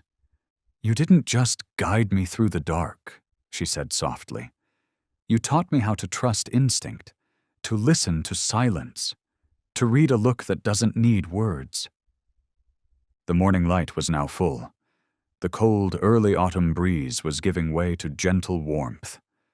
Bud stood, turning his head toward the forest, as if he could still hear paths no one had walked yet. Emma stood too, holding the leash, not to control him, but as a quiet ritual, a reminder that even a free warrior carries a thread between hearts, one made not of rope, but trust. 2 days after the rescue, the spotlight still hadn't dimmed. Local media continued to run stories about Bud, the former military dog turned forest hero. Articles praised him with titles like "The Light in the Darkness," "The Medal-less Champion," "The Dog Who Didn't Need Orders to Do What Was Right." But to Emma, no headline could ever capture who Bud truly was. To her, Bud wasn't the miracle dog. He was the friend who lived by her side every day, patient, humble, quiet, but always ready to rise when it mattered. That morning, as she was rearranging books on an old shelf, Emma's phone vibrated. On the screen appeared a familiar name, Cole Matthews. She froze. Since the emotional reunion between Cole and Bud, they'd stayed in touch, just short messages, simple check-ins. She hadn't expected a call today. "Hi, Cole," she answered. There was a pause. Then the voice of the old soldier came through, still steady, but laced with the kind of emotion a man carries for a lifetime without showing. "I just read the news about Bud, about the boy in the woods." Emma said nothing. She didn't know what to say first, but Cole continued, not waiting for a reply, as if he only needed to speak the words he had long held in his heart. "He's still the same. I knew. He never stopped being a hero." His voice cracked on that last sentence. He paused, took a breath, then spoke again, softer now. "All these years after leaving the service, I kept wondering if Bud was okay, if he could live a normal life, or if he got lost, like so many canines do when the uniform comes off.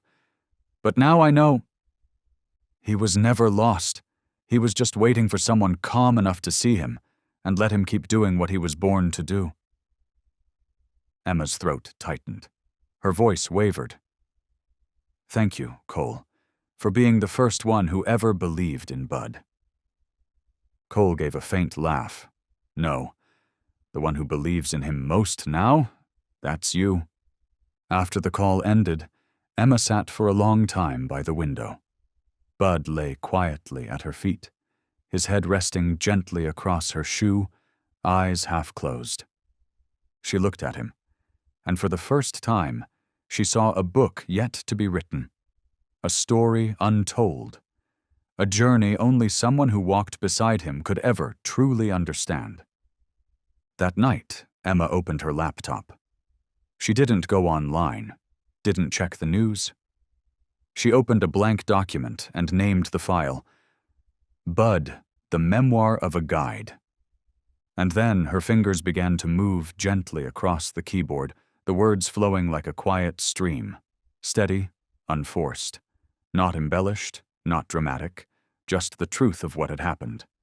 From that very first afternoon at the lakeside park, From the moment Bud dodged his first kick, from the look in his eyes that defied time, from the battlefield dreams and the quiet embraces beneath the trees.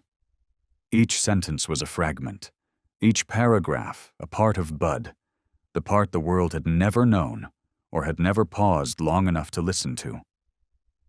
Emma didn't write to make Bud famous, not for praise. She wrote in gratitude, for the souls who lived quietly but with meaning, for the warriors who carried no weapons yet stepped forward before anyone else dared to move, for Bud, who changed her life not with magic, but through the quiet strength of simply being there. When she typed the final line that night, Emma glanced to her side. Bud was still there, eyes closed, breathing steady. She gently touched her hand, the same spot where Bud had rested his muzzle just moments before, as if to say he knew exactly what she was writing. One last line appeared on the screen. He never told me his past, but I saw it in his eyes, in his breath, in the way he stood between me and the fall I didn't even know was coming. That night, the wind whispered softly over the rooftop. Below, a warrior slept in peace. And in the little attic room above, a journal had begun, to make sure the world would not forget that Bud had once been here. Autumn afternoons in Willow Creek always arrived a little later than in other towns. The last light of day gently stretched across the stone-paved paths of the lakeside park, drawing soft golden lines across the grass and the edges of old wooden benches. Ancient trees turned warm shades of brown, their leaves swaying like curtains in a fairy tale, inviting someone to sit, to breathe, to listen to time slow down. Emma and Bud returned to that place, where everything had begun. The old bench beneath the oak was still there. The paint had faded more. The wood sagged with age, but to Emma, it marked the beginning of something she never saw coming. She sat down, fingertips brushing over the edge of the bench, tracing a familiar crack in the wood. Bud didn't need a cue. He simply lay down at her feet, resting his head gently on her knee, a habit etched into his body. No more taut leash. No heavy boots echoing from that old biker gang. No tension. No fear. Just two beings, a woman and a dog, sitting in the place that had taught them about each other. A breeze drifted by. The scent of young grass and lake water stirred memories. Emma closed her eyes, listening to the ordinary sounds, leaves falling gently, the distant dip of a paddle, the patter of small feet running past, and beneath it all, the steady breath of Bud, the sound that had accompanied her through the darkest years. "Do you remember this place?" she asked softly. Bud didn't respond with movement, but the slight nudge of his head, closer to her leg, felt like an answer from the soul. Emma smiled faintly. "The first day I came here, all I saw was darkness. I couldn't see faces. I didn't know directions. But there was one thing I could feel. Your presence, steady, silent, unasking." She ran her hand gently across Bud's back, over the place where she had once discovered the faint scars of battle, now covered by a warm, thick coat. "Maybe others only saw a dog, but I saw something else. A spirit that never gave in, never abandoned, never stepped back when the right thing called someone to step forward." Bud exhaled softly, body completely relaxed. There was nothing left to guard, nothing to fear, only the pure presence between two souls who had traveled through the dark together. Emma looked toward the lake. The water shimmered, catching the sunset like a living mirror. "You know," she whispered, voice trembling slightly, "for all those years I was blind, I thought the most important thing in the world was seeing again." She paused, her hand tightening over her thigh. "But then I met you, and I understood. Some things can only be seen when you no longer have eyes, when you learn to listen with your heart, to sense the strength in every breath, to feel the silence more deeply than any spoken word. She lowered her head, forehead gently touching Bud's. "You didn't just save me.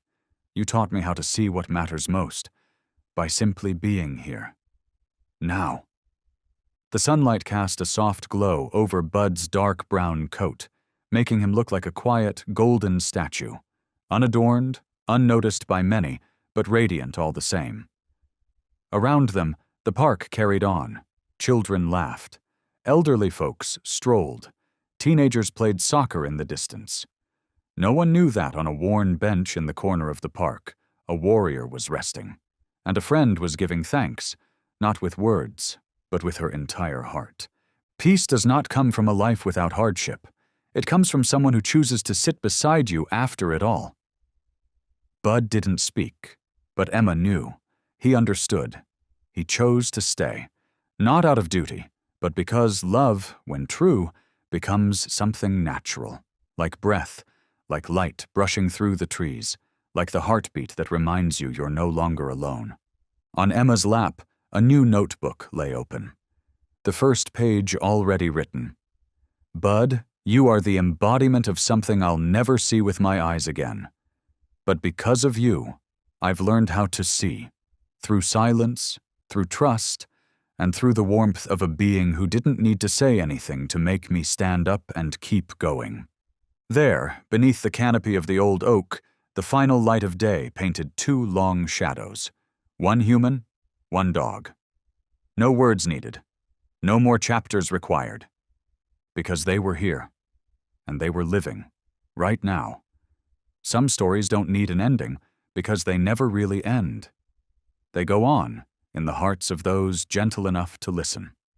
Bud, a German shepherd, was not just a silent hero. He became a symbol of unconditional loyalty, of protective instinct beyond time, of love that needs no words. German shepherds, with their intelligence, courage, and soulfulness, are remembered not just through missions or medals. They live on in every quiet gaze, every breath that stands guard over someone they love. The story between Bud and Emma is a reminder that sometimes what saves us is not the light, but the presence of a being who chooses to stay, even when we can't see. When we open our hearts to animals, especially to dogs like German shepherds, warriors with tender hearts, we don't just gain a companion. We learn to see the world through different eyes, persistent, resilient, and deeply compassionate. Let us love them, not only in their strength, but also when they lie quietly at our feet, guarding our dreams, shielding us from what we cannot see. Because sometimes true love is simply walking together. No guiding needed, just being present.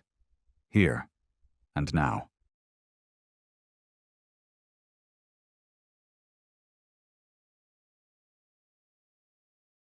A plane crash had just shaken the entire nation to its core. Rescue teams believed the mission was complete. The headlines had declared no survivors, and operations were wrapping up. Until Ranger, an aging German shepherd with years of canine service behind him, suddenly broke formation.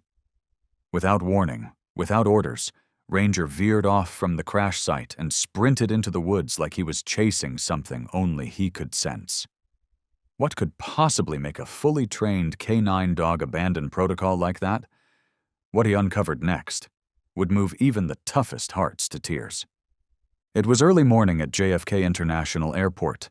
The first shafts of sunlight were beginning to break through a thick ceiling of clouds, casting a golden hue across runway 5 as the engines of Pacific Horizon. Flight 308 began to hum with steady, rising power. The aircraft, a commercial Boeing 737, was preparing for takeoff from the bustling city of New York, bound for Seattle, a land where endless skies met the rolling green of untouched forests. Inside the cockpit, the glow of the instrument panel lit up the weathered face of Captain James Carter, a man in his early 50s with neatly cropped salt and pepper hair and the kind of calm gaze that reminded people of a still lake at dawn. His uniform, a crisp white shirt with epaulets striped in gold and silver, gave him authority. But it was the steadiness in his movements, the quiet certainty in how his hands touched the controls, that truly inspired trust. He never needed to raise his voice. He only had to look, and those around him would understand. "Fuel load verified.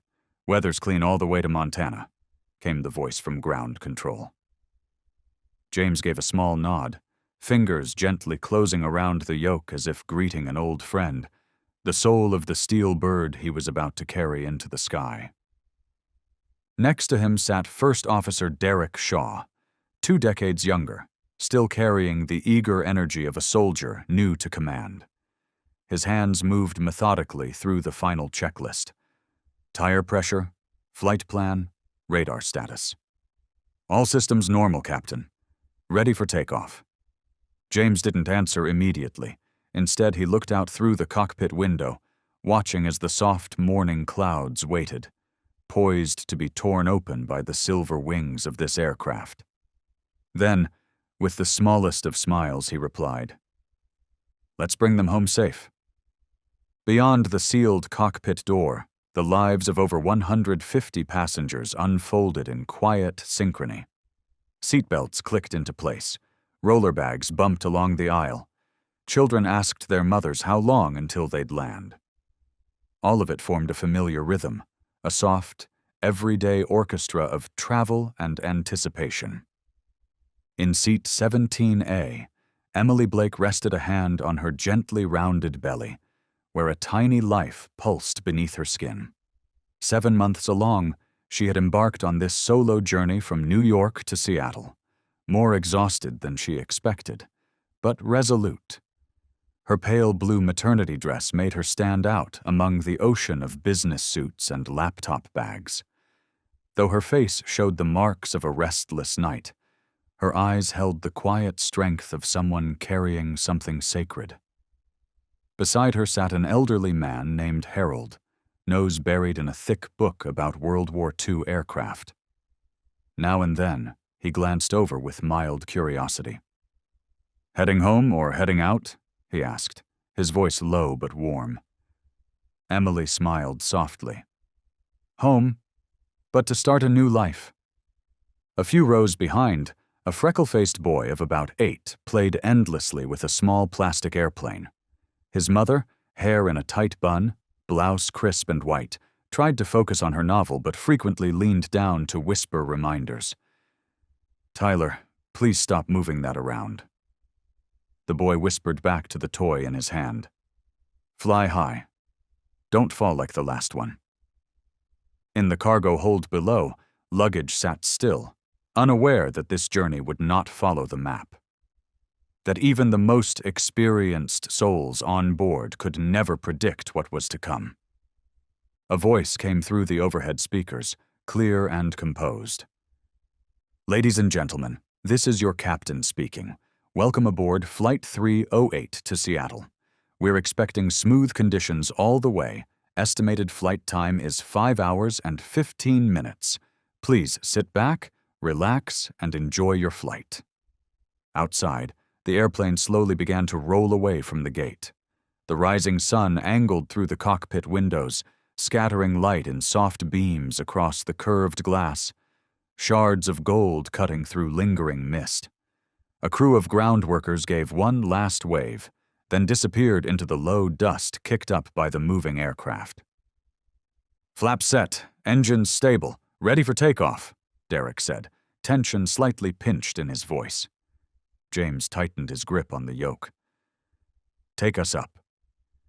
The engines roared, thundering forward with the kind of power that echoed human longing, to rise, to reach, to escape. The plane surged ahead, shuddering only slightly before the ground fell away, and it soared, breaking free of the familiar world and entering a sky where everything was unknown. As the aircraft lifted, Emily instinctively placed her hand on her belly again. The baby kicked, almost as if sensing this was the moment their story truly began. In the cockpit, James fixed his gaze far ahead towards the horizon, where the outline of the Rocky Mountains blurred into the morning clouds.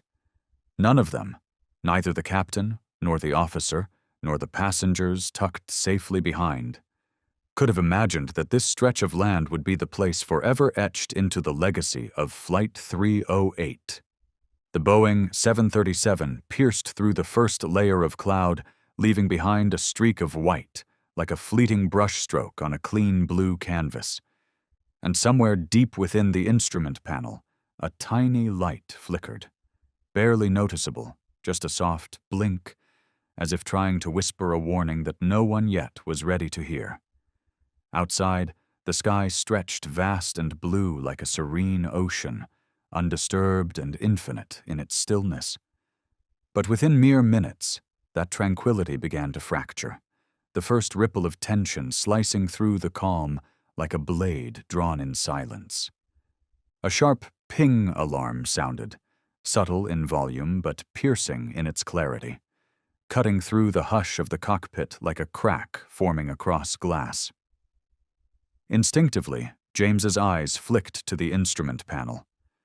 The warning light for Engine 2 blinked in an unforgiving red, not a vague anomaly anymore, but a clear and urgent alert. Oil pressure loss. "Engine 2's pressure is dropping fast," Derek announced, tension threading through his voice as his fingers swept across the line of control switches, voice quivering just beneath the surface, but still braced by training and discipline. James, steady and cold, lowered his voice with purpose, as though suppressing panic by sheer will. "Shut the fuel valve. Engage fire suppression. Let's isolate the engine." Without a moment's hesitation, Derek obeyed, sweat now glinting on his forehead. Outside, the plane's right wing gave a subtle shudder, and the passengers seated nearby began to notice that the vibration wasn't part of the usual rhythm. In the cabin, conversations faltered and then faded, replaced by a thickening silence charged with apprehension. Emily, one hand resting protectively on her belly, felt each tremor coursing up from the floor into the back of her seat, every jolt magnified by the life inside her. Her gaze shifted toward the flight attendant across the aisle, who, without a word, began fastening an additional seatbelt, an action not part of the routine. From the front row, Harold, a tall, silver-haired man seated beside Emily, lifted his head and scanned the cabin, lips pressed tightly together. Behind them, young Tyler set down his toy airplane and looked up at his mother, eyes wide with unease. "Is the plane shaking, Mom?" he asked. She gripped his hand more tightly, offering no answer. At 30,000 feet, the Boeing 737 began to tremble more noticeably. A sound, indistinct, neither quite wind nor metal, rushed along the fuselage, and the right wing dipped ever so slightly, as though straining under an unbalanced force. James activated the emergency comms, his voice clear, resolute. "Mayday, Mayday, this is Pacific Horizon Flight 308. We have engine number 2 failure, requesting immediate vectors to nearest alternate airport." The reply came through static, the controller's voice warped by interference. 308, roger that. Rerouting to Billings Airport. Maintain current heading for now." Inside the cockpit, James stared ahead. The aircraft still held altitude, but the right-side controls were sluggish, responding with the resistance of a body struggling to move after losing a limb. He glanced at Derek and said quietly, "We need to stay calm. Passengers feel us before they hear us." The lead flight attendant stepped into the cockpit, her face drawn with tension. James spoke quickly, without pause. "Tell your team to stay composed. Keep passengers seated. We're rerouting. No need for panic." She nodded, turned, and exited, sealing the door behind her. But in the cabin, fear had already begun to seep in like an invisible vapor. Whispers rising between seats, fingers fumbling for phones to send hurried texts, voice memos, or calls that wouldn't connect. Emily felt her abdomen tighten, not just from the turbulence, but because the baby was reacting too. A violent jolt knocked over her cup, cold water soaking through her dress. She didn't care. Her eyes were fixed on the seatbelt sign, glowing crimson like a wound. In the overhead bin, a poorly secured suitcase sprang open, its contents tumbling loose. Outside the right wing, a thin stream of smoke began to unfurl, like a thread unraveling into the vastness of the sky. Hard to see, but unmistakable to anyone looking closely. Something was wrong. Derek's voice came through the intercom. "Engine 2 completely offline. Controls lagging on the right." James gave a tight nod, hands gripping the yoke. "We'll fly this bird with one wing if we have to." Below them, the jagged spine of the Rockies emerged in stark clarity.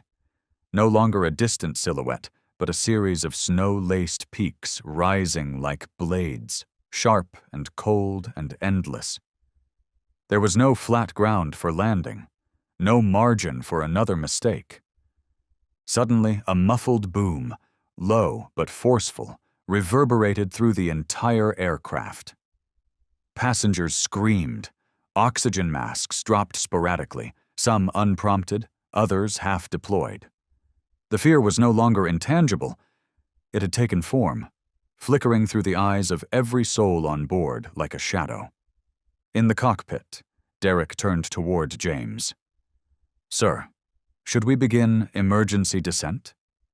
James remained silent, listening, not to instruments, not to alarms, but to something deeper, something beyond training. Then he looked at Derek, voice unwavering. "Not yet. We're not done trying." Outside the cockpit window, the slanted rays of the evening sun pierced the clouds, casting amber light across the aircraft's fuselage, like one last beam reaching out to hold a giant body struggling to balance in the void. And then, just as the systems fought to keep the aircraft aloft, just as whispered prayers passed like confessions between passengers, a new sound emerged from the underbelly.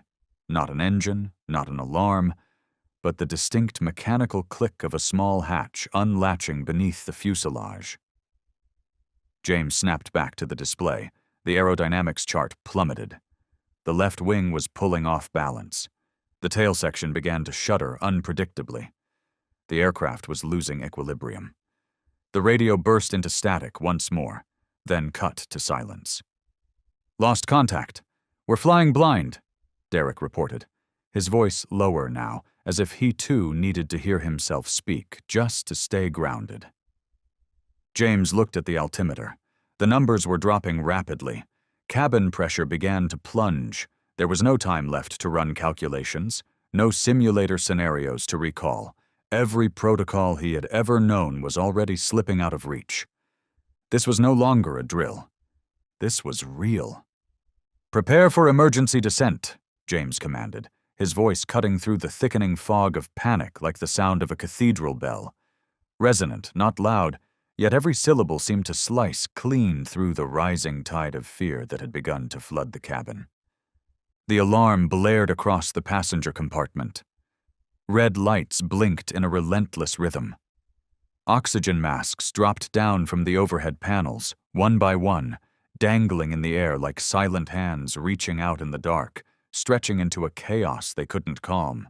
And in that moment, the shouting began, high-pitched, unfiltered, unstoppable, waves of screaming crashing over rows of seats, breaking the thin dam that once held a fragile sense of control. Emily clutched her belly, hands trembling as she yanked down the mask, her eyes wide as they turned toward the window, where the blue sky had turned the color of molten lead. She could feel every vibration, every drop in altitude, each one rattling not just the aircraft, but the fragile rhythm of her own heart.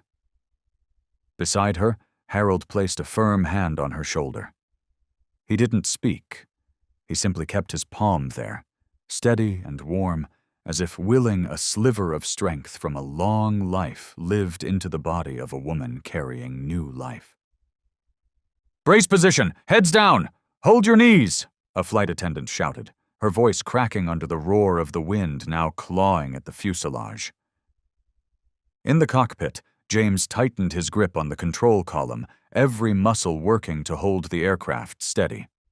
Auxiliary systems were failing one by one. The altimeter showed just over 12,000 feet, the rate of descent accelerating like a hammer dropped from a great height, with gravity taking no mercy. Derek, get the crew ready. Emergency evacuation protocol, now. Derek turned, his face ashen, but discipline kept his hands moving, following the procedure step by step. Below the floor of the main cabin, in the emergency access hatch, were 3 survival parachutes, standard issue for the flight crew, to be used only if the aircraft could not be landed. The hatch creaked open. A blast of freezing air slammed into the cockpit like an open-handed slap, and Derek had to brace against the wall to keep from being pulled into the void. He stared into the compartment. The parachutes were tightly packed, harnesses wound around steel pins, ready to be yanked free. 3. No more. In the main cabin, the light flickered like the fading heartbeat of a tired heart. Some passengers began to pray, others sobbed, clinging to pictures or whispering names of loved ones. Some sat in silence, frozen, their eyes already glazed over as though they had left their bodies behind. Emily leaned forward, her head bowed, hand still resting on her belly. There was nothing more she could do. Nothing left but hope. Back in the cockpit, James was no longer looking at his instruments. His eyes followed Derek as he returned, breath shallow, voice barely audible as he said, 3 shoots. James nodded. Take 1. Pick 2 crew members. Go fast. Sir, what about you? The question fell into a silence that said more than any reply. James didn't speak. He just looked at Derek with the kind of gaze senior officers give to the ones they've trained. The kind of gaze that carries a final command without needing to say the words. Do what you must. Don't ask why. Derek clenched the side rail, turned, and disappeared into the passenger cabin. 1 flight attendant was already standing by. The 2nd chute was given to the youngest crew member, and the 3rd, still untouched. No one had yet decided who would claim the final chance. James sealed the cockpit door behind him and took a long, deliberate breath. He knew where the plane was heading, toward the rugged wilderness of Montana, a place with no runways, no beacons, no safe ground, only trees, only rock, only cold. He opened a compartment beside the pilot's seat and retrieved an old field radio, the kind he'd once carried during his military days. Outdated, maybe, but sometimes what's old and worn is the most enduring. At 8,000 feet, he unlocked the panel just behind the cockpit. He didn't leave his seat. He only bent down and pulled out the last parachute, held it in both hands, and then, through the narrow glass at the rear of the cabin, he saw her. Emily. She sat quietly, no longer crying, her face turned toward the window, not to watch the clouds, but to speak to the small life inside her. 1 hand on her safety belt, the other gently stroking her belly, slow and soothing, like a lullaby made of touch. James stood and walked toward her. No one noticed. No one saw the captain rise from his seat. He knelt beside her, meeting her eyes straight on. There wasn't time for explanations. No heroic speeches. Only 1 sentence, just enough to change the path of 2 lives. You have to survive. Not for you, for the one you carry. And before she could respond, before she could protest, he lifted the parachute onto her back, secured the straps, and fastened the buckle. Emily broke into sobs, her mouth opening as if to argue. But James simply placed a hand on her shoulder, gave a small nod, and turned away. A violent tremor rocked the plane. Louder, longer, the wounded cry of a steel bird tumbling toward the earth. The emergency door burst open. The wind screamed into the cabin, shredding through curtains and loose paper like a storm given form.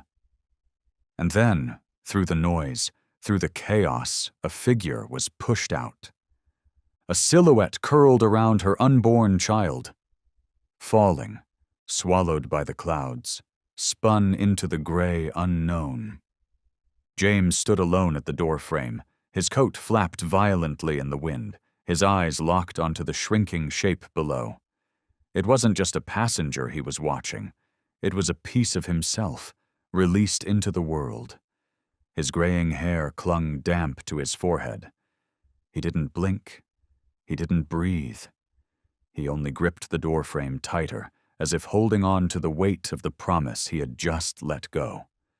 Wind crept into the cabin, threading itself through every narrow seam, carrying with it the acrid scent of heated smoke and the soft clatter of trembling metal fragments, as if the very bones of the aircraft were beginning to whisper their fatigue. And in that moment of suspended time, the last light of sunset kissed the edge of the wing, igniting a brilliant streak of orange, like a quiet farewell spoken from the heavens. Back in the cockpit, James said nothing. He returned to his seat, lowered himself gently as though settling into an old memory, his hand resting on the control yoke with the same reverence a sailor might feel upon returning to the helm of a ship bound for its final voyage. A vessel he had trusted, loved, and was now prepared to follow to the very end. The altimeter read just under 3,000 feet.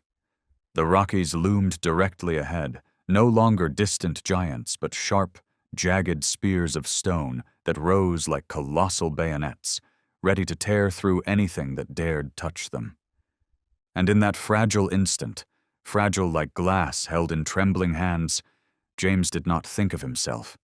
He thought of Emily, the young woman with the round, full belly and the eyes wide with terror the moment she saw the hatch swing open, her hands shaking uncontrollably as he fastened the parachute onto her back, fingers fumbling with the straps like someone clinging not just to life, but to the hope of another. He remembered the way her voice caught in her throat, how no words of thanks could emerge, because her body was filled to the brim with fear and feeling. But he had already said everything in a single, quiet sentence. "You must live." It wasn't a command. It came not as an order, but like the final breath at the end of a long day, soft, almost weightless. Yet it carried the full gravity of a heart placed gently in another's hands. He didn't know if the parachute would open in time. He didn't know if the land below was forest or rock, salvation or obliteration.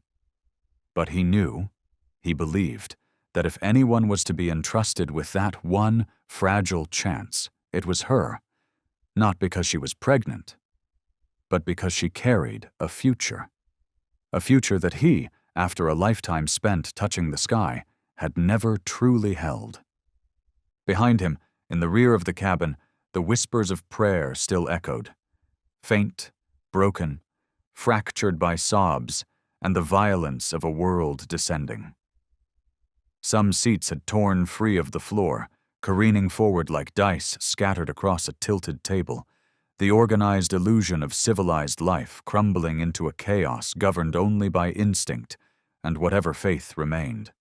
And in the very heart of that chaos, James felt something he hadn't expected. Peace. Not the kind born from resignation, but from resolve. From the clarity of choosing not to keep the parachute, not to cling to survival as something owed, but to give it away freely. And so, in these final seconds, his heart felt empty in the most delicate, almost beautiful way. Beyond the cockpit windows, the sky had faded into a dusky palette of violet and ash, evening light surrendering to the encroaching dark, and a flock of birds crossed the horizon, black silhouettes scratching across the silver sky like ink on parchment. They did not know that within moments, a Boeing 737 would streak across that same airspace like a wounded arrow, lost to direction, falling, until it would vanish into the embrace of the earth as if it had never existed. The final alarm screamed, a long, unbroken wail echoing like a battle drum signaling the end. Every system had gone dark. The control panel lights flickered once and then extinguished. All that remained was the terrible shriek of a machine being pulled downward into forest and stone. James kept his gaze fixed forward, unblinking, his eyes never leaving the horizon now swallowed by ink. And then, in one quiet, deliberate gesture, he reached out and touched his pilot's cap resting on the dashboard. He didn't put it on. He simply touched it, as one might touch memory itself, as one might brush against an entire life lived in the skies. Then, suddenly, a light, a soft, unexpected glint from the right. Not lightning, not fire, but the reflection of a hidden lake nestled in the forest, its glassy surface mirroring the heavens, casting a glow of velvet against the endless dark of trees. It was not a landing site. It was not salvation. But for James, it was something else entirely. A gentle touch from nature itself, a quiet farewell for the man who had chosen to give everything. And then came the final scream, the longest, sharpest sound Flight 308 would ever make. No one knew the precise second of impact. No one heard anything but a silent flash deep in the forest. But somewhere, far from wreckage and flame, among the pines and the still, unspeaking snow, a heartbeat echoed, slow, steady, fighting to continue. Just 25 minutes after Flight 308 vanished from radar, every national news network broke into special coverage.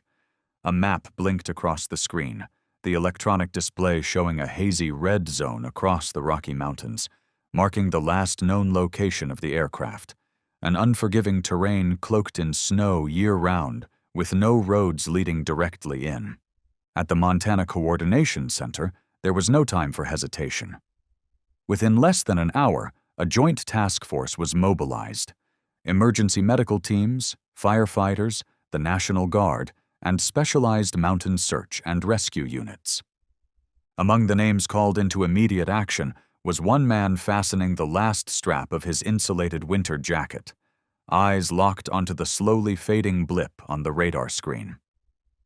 Sergeant Ryan Mitchell. He wasn't the tallest nor the most imposing among his fellow soldiers, but there was something about him that stayed with people long after introductions ended. Not his rank, nor his frame, but a certain stillness.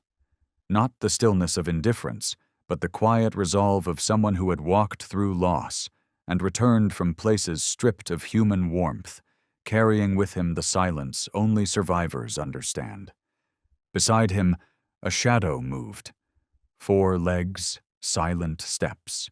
Coarse fur, streaked with dust and time, eyes sharp but loyal in the way words could never quite convey. His name was Ranger, a German shepherd who had searched through over 30 missions, digging through snow, rock, and burnt wreckage in pursuit of the final breath of a soul not yet gone. Ryan knelt down in silence, his fingers working with practiced care as he fastened the tracking device onto the collar of Ranger, a motion so familiar it felt like second nature. Then gently tapped the center of Ranger's forehead, just once, a quiet signal the two had used in hundreds of training sessions before, a language built not on words, but on trust, forged through sweat, snow, and long hours in silence. There was no need to speak. Ranger understood. The first medevac helicopter lifted off at 1903, its rotors carving into the dimming sky like blades slicing through the last breath of twilight in the western sky. Inside the cabin, the rhythmic thump of rotor blades mixed with the static-laced voice of the radio and the measured, steady breathing of those who knew that what lay ahead wasn't just a mission. It was a race against time, against the cold, and against the fragile flicker of hope that refused to die. Through the window, Ryan caught a glimpse of his own reflection in the glass, and just behind him, Ranger lay completely still, eyes wide open, locked on the tremble of the aircraft with an intensity that felt almost human. The last golden rays of sunlight stretched across Ranger's back, turning the fur into a shimmering gold, like a flickering flame headed into a land of frost and silence. "The predicted impact zone is 60 kilometers deep into the mountains. No access road," came the voice in his earpiece. "We'll drop Team and K-9 at the central camp, then split off in search vectors." By the time the helicopter touched down, the sun had fully disappeared behind the peaks. The temperature had dropped to below -10 degrees Celsius. There was no time to rest. Ryan and Ranger were the first to move northwest, toward a blotch of darkness spotted on satellite thermal imaging, a patch that could either be the impact site or just a void in the snow. They advanced past jagged cliffs and craggy ridgelines where radio contact with the other teams faded into nothing, swallowed by the fractured terrain. All that remained were the sounds of wind scraping through ancient treetops, boots pressing into brittle snow, and the heavy breath of those walking the knife edge between life, death, and the ever-thinning thread of hope. Midway through a narrow mountain pass, Ranger came to an abrupt stop. Ears perked, nose twitching. Ryan crouched beside him, hand resting on the dog's back. "What is it, buddy?" Ranger didn't bark, just stepped forward 3 paces, paused, and looked back over his shoulder. His eyes gleamed under the headlamp's beam, bright, focused, unwavering. A branch snapped somewhere up ahead. A scent floated faintly on the wind. Not blood, not fire, human, buried beneath layers of wet earth, thawing snow, and rotting leaves. Ryan pulled the strap of his pack tight and retrieved his handheld GPS. "This area isn't marked. Ranger, lead the way." Ranger turned sharply and bolted forward, not recklessly but fast, precise, and deliberate, his path cutting through the snow like a compass needle drawn by something deeper than instinct. Ryan followed without hesitation, his heart hammering not from fear, but from something else. Intuition, that strange sixth sense all seasoned rescuers carry but never quite explain. They ran through a narrow gap in the rocks, descending into a bowl-like hollow blanketed in fresh snow. And there, caught on a brittle branch just ahead, hung a scrap of light blue fabric. Ryan approached slowly, hand trembling slightly though his eyes never left the ground before him. The snow was torn, revealing a long drag mark, and within it, drops of deep red blood congealed into beads of ice. At the end of that track, Ranger stood still, not barking, not wagging, his gaze fixed on a fallen tree, angled against the hillside like a wound in the landscape. Ryan dropped to a crouch, headlamp aimed into the hollow where the roots had torn up from the earth, revealing a narrow crevice. Inside, scraps of cloth, strands of hair, and faint smears of blood clung to the shadows like fading memories, half buried by snow and silence. There were no sounds, no movement, just a heavy, suffocating stillness, as if the air itself had frozen into a fog that wrapped around his fingers as they reached for some trace of life still lingering in the dark. He called out, voice low but urgent, "Is anyone there?" No answer. Ranger leaned in, sniffed again, then began to move, not aimlessly, but with renewed purpose. His ears were sharp, his eyes narrow and scanning. Something had shifted. Something ahead was pulling him forward, and Ryan knew it wasn't the end. It was only the beginning. Only hours later, when the main rescue teams finally reached the coordinates marked as the primary crash site, the scene unfolded like a war-torn canvas ripped apart and laid bare beneath the trees. The fuselage had shattered into 3 sections, strewn across a valley split in half by a natural fault line. Trees lay flattened in rows, snapped like matchsticks. The nose of the plane had buried itself into the ground, carving out a crater of scorched earth wider than 200 square meters. The tail had been blown clear, resting crooked among slabs of stone. The center, the passenger section, had been flattened into little more than twisted metal and ash. Smoke still drifted into the air in sluggish spirals. Some seat frames still smoldered.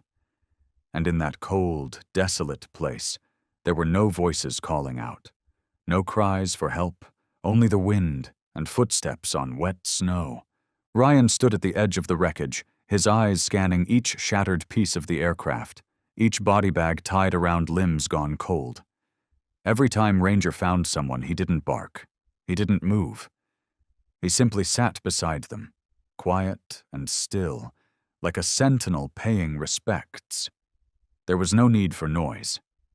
The silence said everything. Preliminary reports, 4 hours in. 114 bodies recovered. No survivors. An officer walked past Ryan, removing his cap in silence. No one spoke. Words like "stay strong" or "keep looking" had lost all meaning here. In a place so destroyed, there was nothing left to hold on to. The rescue team leader whispered into his radio, voice low and tired, weighed down by dusk and the growing quiet. Cease active search. Shift to body recovery. Nightfall's closing in. Ryan didn't respond immediately. His eyes were on Ranger, the shepherd dog standing motionless at the edge of the wreckage zone, its muzzle lifted into the mountain wind, as if challenging the invisible current rushing down from the ridge. But its gaze was not fixed on the shattered remains of the aircraft. It was turned westward, toward the forest thickening into heavy shadows, toward the place no team had dared step into since the beginning of the operation. "You smell something?" Ryan asked softly. Ranger didn't turn. It only released a barely audible whine, then took a single deliberate step into the darkening trees. Ryan hesitated. The field of vision around him was narrowing fast as cold mist began rising from the ground like breath exhaled from the mountain itself. His radio crackled in his ear again. "Mitchell, confirm your location. Status update on Sector 17C." He lifted the transmitter, his voice dropping into a thoughtful register. Still surveying the western boundary, noticing something unusual. "Copy that. Recovery in progress. Recommend you return to Central Post before full dark." But Ranger whined again. Quiet, low, but insistent. It moved forward, not with the urgency of a chase, but with the steadiness of purpose, stepping confidently across wet grass and fractured stone, leaving behind the glare of the rescue lights and the comfort of the marked zone. Ryan glanced skyward. Clouds hung heavy and thick, swallowing the last traces of sunlight. But somewhere behind that curtain of gray, a sliver of twilight still glowed in hues of deep indigo and violet, like the faint ember of a hope not yet completely extinguished. He said nothing more. He simply tightened the straps on his pack, switched his headlamp back on, and followed Ranger into the dark line of the forest.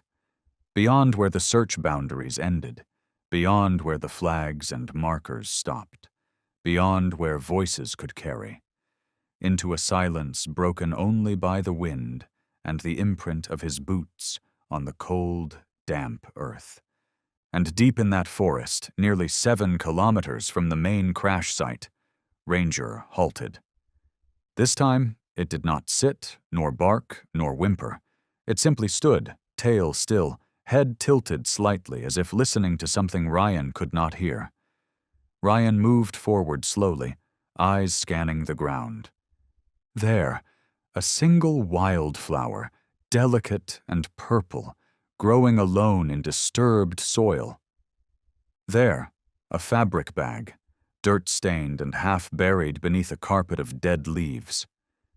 And there, something glinting faintly beneath the trunk of a leaning tree, a flicker of metal catching his headlamp like a breath frozen mid-air. Ryan dropped to one knee, brushing aside the leaves with care, his movements deliberate and reverent, as though each small remnant in this forgotten corner might carry the ghost of someone yet unnamed. His fingers found the soft impression of a footprint embedded in the damp earth.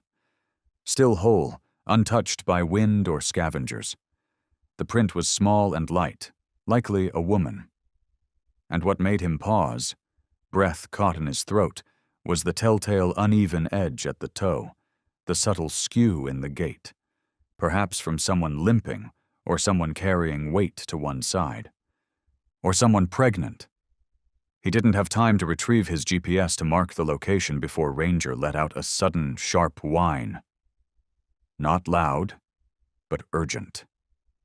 Different.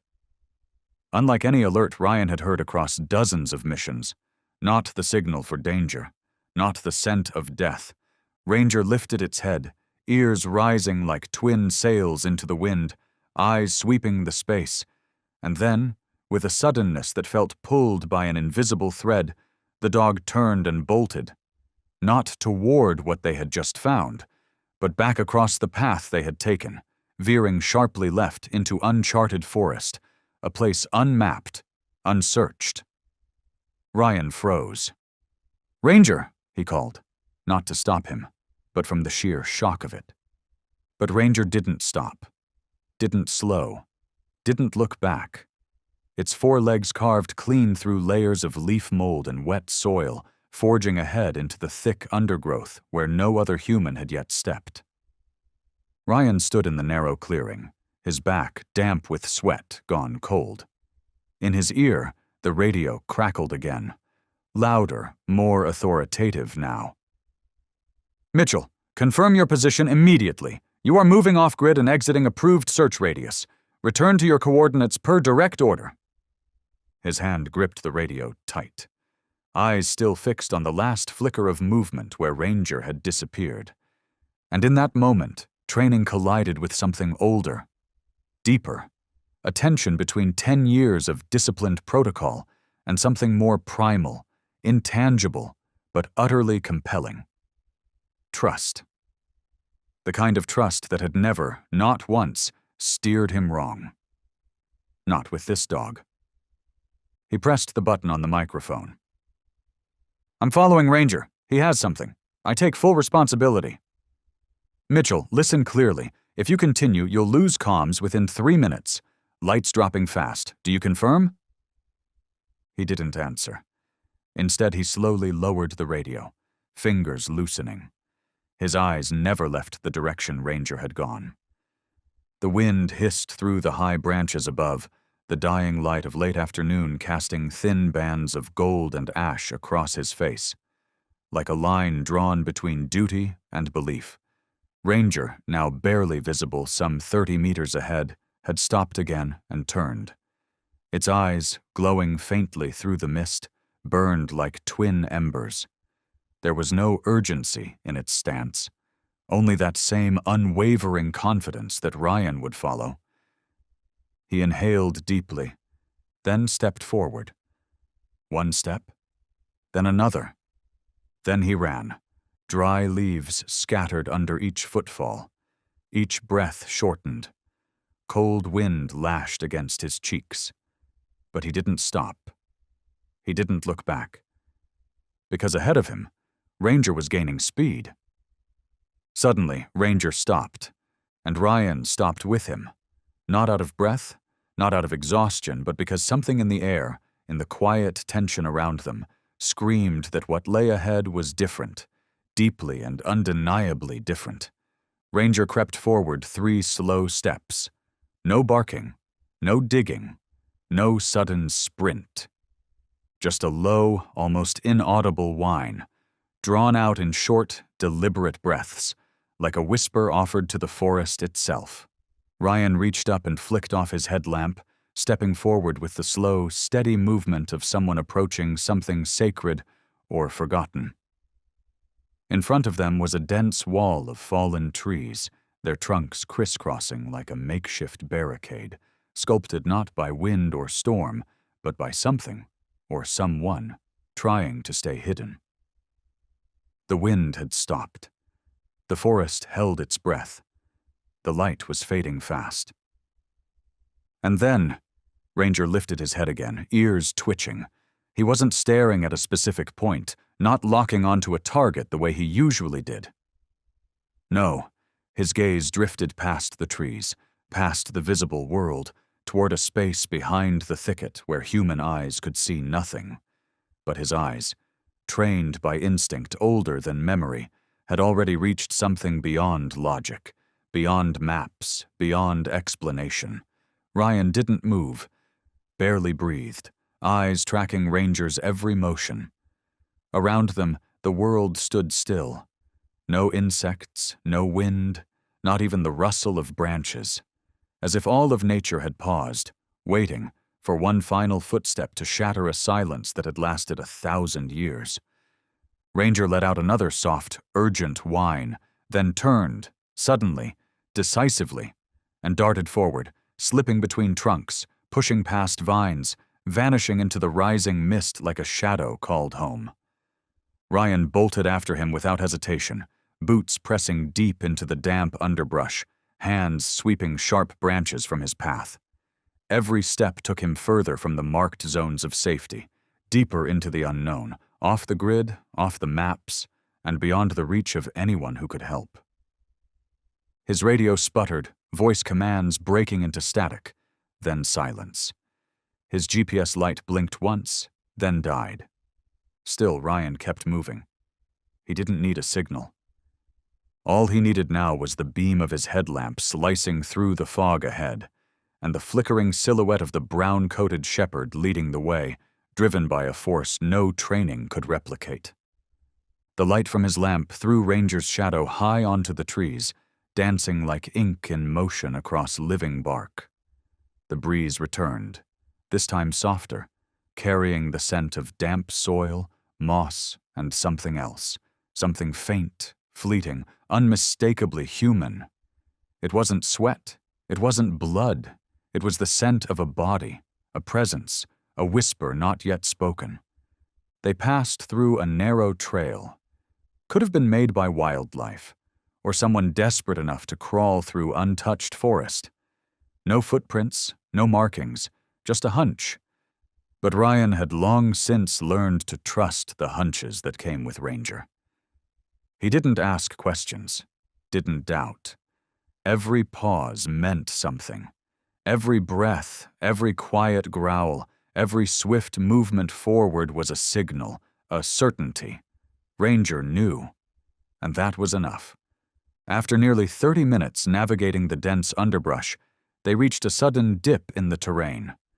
The earth fell away sharply into a hidden valley, its walls coated in moss and long curtains of vine. The wind here had changed. It no longer howled but whispered, brushing cold against their skin like it rose from deep underground. Ranger stood at the edge of the cliff, unmoving. He tilted his head, then sat, not advancing, eyes locked on the dark hollow below, beyond the reach of Ryan's light. Ryan stepped closer, lowered his headlamp, letting the beam sweep along the floor of the valley. At first it was just rock, tree roots, scattered leaves, until the light struck something soft, something unnatural, a pale blue scrap of fabric, torn and ragged, caught between the tangled arms of two gnarled roots. Ryan's heart tightened. He dropped to one knee at the edge of the slope, eyes fixed on that patch of color. It was no more than 25 meters away.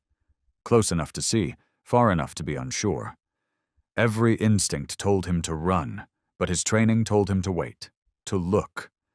Ranger didn't move.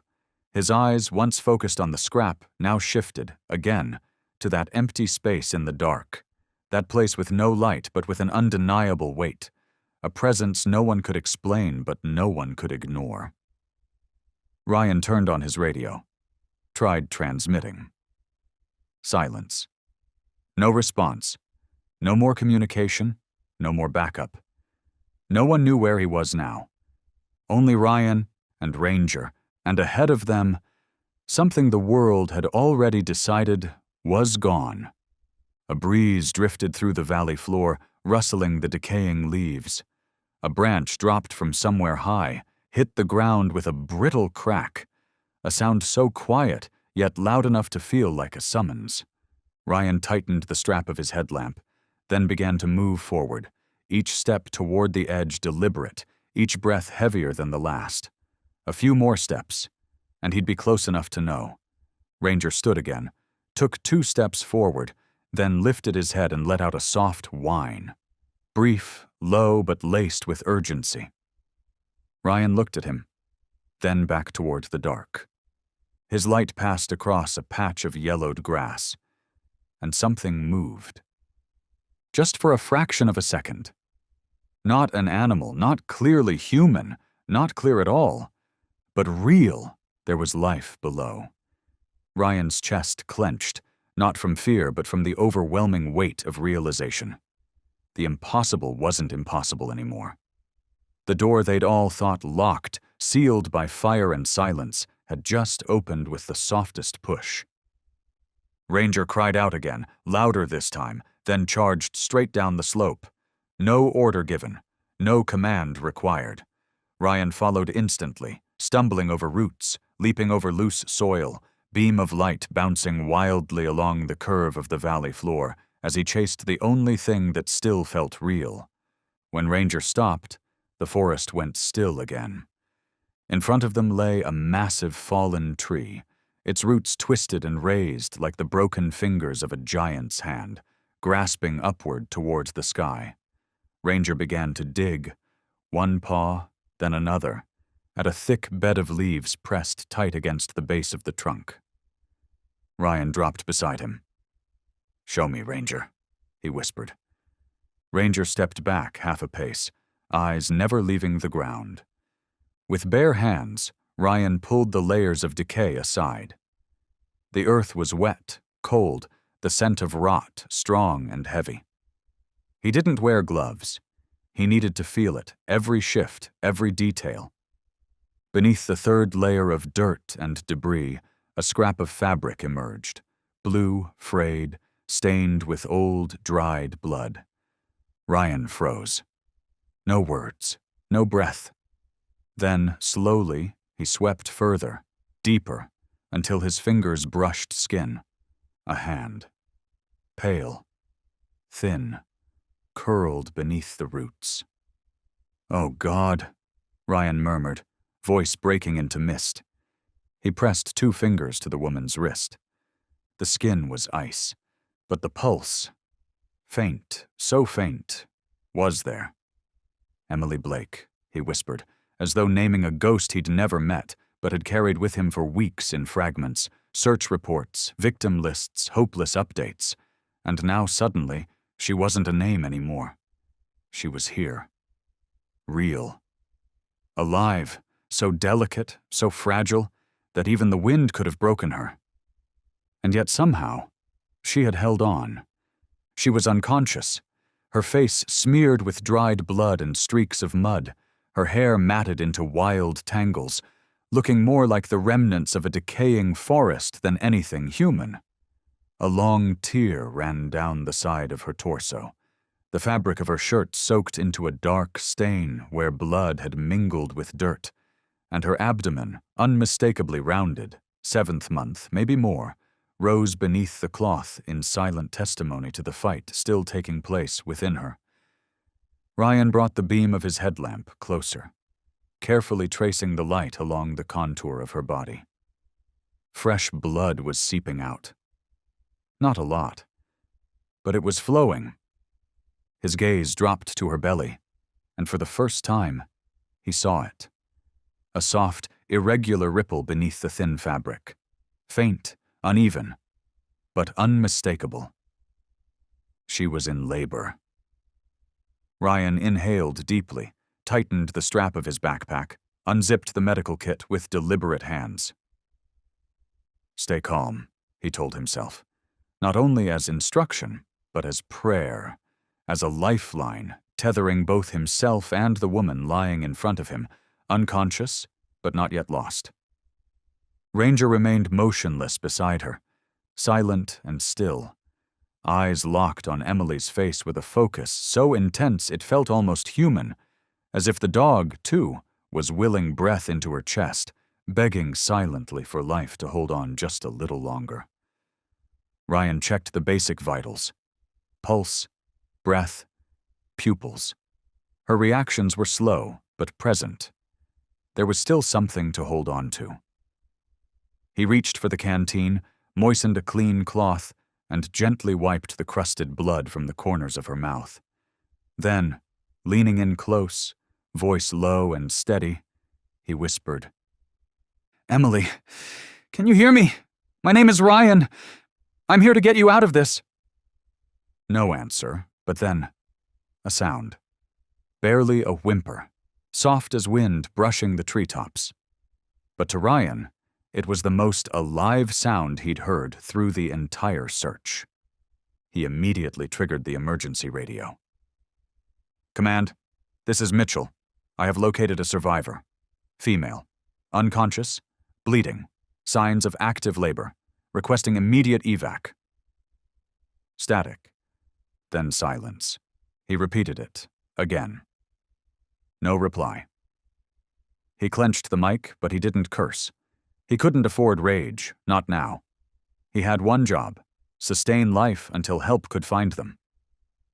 He pulled off his jacket, spread it across the ground, and gently lifted Emily from the damp forest floor. Ranger moved in close, curling up on her other side like a living blanket, shielding her from the cold gusts now threading down from the ridge above. Another contraction struck. Ryan looked at his watch. From the moment he saw fresh blood to now, the clock was running, maybe under 3 hours before labor entered full force. A faint wind slid across the valley. Above them, the sky had lost its final sliver of daylight, giving way to a creeping mist settling like breath across the treetops. But in that darkening hollow, Ranger didn't move. He lay as still as a sentinel, preserving warmth, guarding breath, holding on to this fragile moment like it was glass in his paws. Ryan placed another layer of clothing over Emily, hand to her forehead. Cold, but not lifeless. A pulse still beat faintly beneath the pale skin. He opened the backpack, drew out the emergency field kit. Antiseptic gauze, gloves, clean cloth, a sealed pouch of saline solution. By the muted glow of his headlamp, he began tending to the wound at her side. Blood flow had stopped, but bruising had already begun to bloom around the edges. He couldn't stitch, he couldn't transfuse, but he could clean, he could stabilize, he could preserve warmth. Each movement was careful, reverent, like he was handling something sacred. Not because she was pregnant, but because she was alive, because she was still fighting, even if her eyes wouldn't open and her voice couldn't rise. Once the bleeding was stemmed and the dressing secure, Ryan sat down beside her, radio in hand once more, scrolling through emergency frequencies. He knew they were out of range, but he tried anyway. "This is Sergeant Ryan Mitchell, SARK-9 unit. Currently at unknown location, Western Basin beyond Sector 17C. One female survivor, pregnant, in labor. Critical status, requesting immediate assistance." He released the button. Static answered. He tried again. 3 more times. Still nothing but the white hiss of isolation. He placed the radio beside Ranger, then turned back to Emily. Her body still limp. Her breath shallow, uneven, but it was there. Cold sweat slicked her brow, her hands clenched involuntarily with each mounting wave of contraction. Ryan knew he couldn't let her drift, not into deeper unconsciousness. Awareness was life. And sometimes, the only thing keeping someone from slipping away was a voice, real, close, warm. He leaned in, close to her ear, and whispered, "Emily, I don't know if you can hear me. But I'm going to talk anyway, and you just listen, all right?" There was no response, but he kept speaking, as though each word was a thread thrown across the void, tying her soul back to the world. "You know, I used to think missions like this only happened in movies. Plane crashes, survivors, a baby born in the middle of a forest. It sounded so far-fetched that if I wasn't here, I wouldn't believe it either." Ranger shifted closer, resting his head gently on Emily's leg. Ryan looked down, allowed himself the hint of a smile. "And this guy, Ranger, he's never wrong. Since day one, he's been saving lives without asking why. No medals, no applause, he just follows the scent of life. And this time, I think he saved mine too." The wind grew stronger, curling into the basin, shaking the dry limbs above like whispering bones. But Ryan didn't stop. "I know you're tired. I know the pain. I once delivered a baby during an earthquake in Nepal. The mother lost a lot of blood, like you now, but she forced her eyes open. Just once, to see her son before she passed out. Just once. That's all I'm asking from you, Emily. Open your eyes. I swear, I'll get you out of here." And then, barely audible, a moan, rasping from her dry throat. Her lips parted, moving, though no sound came. Her eyelids twitched. Ryan bent lower, heart pounding against his ribs like it might break free. "Yes, that's it. Just like that. You're still here, Emily. Open your eyes. Look at me. You're not alone. You have me. You have Ranger. And you have your baby, still fighting with you." Her lashes flickered, then again. And then, one eye opened. Not fully, not clearly. But there was movement. Recognition. Ryan placed a hand gently on her shoulder, eyes locking onto hers, fogged, dazed, but alive. "That's it. Can you see me?" A faint breath escaped her. Her lips trembled. "My baby." Ryan nodded, his smile soft and full of something unspoken. "He's still here, kicking. You'll see him soon. But I need you to stay with me. Can you do that?" Another contraction hit, stronger now, curling her spine. Ryan gripped her hand, counting out breaths with her. He looked to Ranger, the dog now lying flush against her side, tail coiled gently around her ankles like a warm, living blanket. Night had arrived. The mist had thickened. But deep within that remote valley, between cold stone and the breath of the forest, there was still light. Ryan raised the emergency beacon high, securing it to the branch of a tree just above their reach. Its red light flickering faintly through the mist, like a stubborn flame refusing to die, like the final message from humankind to the vast, indifferent sky above. "We're still here, and we're waiting." He turned back, wiped the sweat from Emily's forehead, and gently pressed the water pouch to her lips, letting a few drops fall. She was conscious now. Her eyes, though glassy and dazed, remained open. Her lips still trembled, but her breath was stronger, more present. And in Ryan's hands, those hands now gripped tightly by hers, was life. Real, warm, unwilling to let go. And then, another light appeared in the distance. It wasn't from his beacon. It wasn't from the stars. It was moving. A beam of light descending slowly through the trees from the ridge above. Ranger sprang to his feet. Ryan lifted his head. Someone was coming. At first, the light was no more than a flicker, a faint glow pulsing in the dense fog. But within seconds it expanded. Then another beam appeared beside it, brighter, more focused, and a voice crackled through the radio on Ryan's shoulder, low and fragmented by static. "Mitchell, this is Alpha 6 search team. We picked up a red beacon 10 minutes ago. Do you copy?" Ryan grabbed the radio and pressed down hard on the button. "Alpha 6, this is Mitchell." I'm located at an uncharted position on the southwest slope, bordering Zone 17. Found a live victim. Critical condition, in labor. Request immediate medical evacuation. I repeat, emergency evacuation needed. No reply came right away. Just the sound of wind hissing across the frequency, soft and biting. But then, a voice, clearer now, closer. Hold position. Helicopter en route to the nearest open clearing. You'll need to move north, roughly 500 meters uphill. Ground team will meet you in 10 minutes.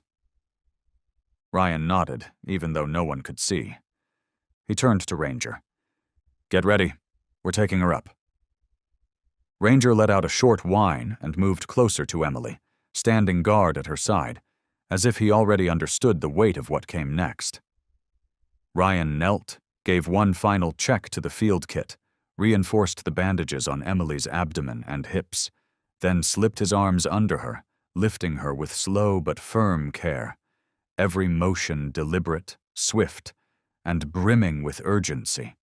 Emily winced, a low moan escaping her lips, but she stayed awake. Her eyes, barely open, glimmered with exhaustion, yet deep within them, a fragile spark still clung, the kind that belongs to a mother not yet ready to surrender, even as her body edged closer to its limits. We're going now, Emily, Ryan whispered, his voice soft but unwavering. A helicopter's waiting. You and your baby are going to be okay. He strapped her securely against his chest, cinched the harness across his back, and locked the safety clips. Her breath was warm against his neck, faint but present. Ranger took the lead, 4 sturdy legs launching up the muddy, leaf-slicked incline with certainty. Every step up the slope felt like a race against time. Ryan slipped once, knee hitting hard earth, but pushed himself back to his feet instantly. He couldn't stop now. Not when life pulsed against his ribs. From above, the first low rumble of rotor blades rolled across the valley, metal slicing air, echoing off cliffs, a distant thunder announcing salvation. Emily stirred slightly in his arms. Ranger paused, lifted his head, gave a sharp whine, tail twitching. The signal had been received. At the tree line, a response team broke through the mist. 3 figures in bright orange rescue suits, headlamps glowing, arms raised in signal. Ryan ran toward them, breath ragged, eyes burning from sweat and fog, but never loosening his hold on her. 1 casualty, 7 months pregnant, blood loss, just regained consciousness, he called out. We need to lift her now. 2 medics moved fast, taking Emily gently, placing her onto a transport stretcher already prepped.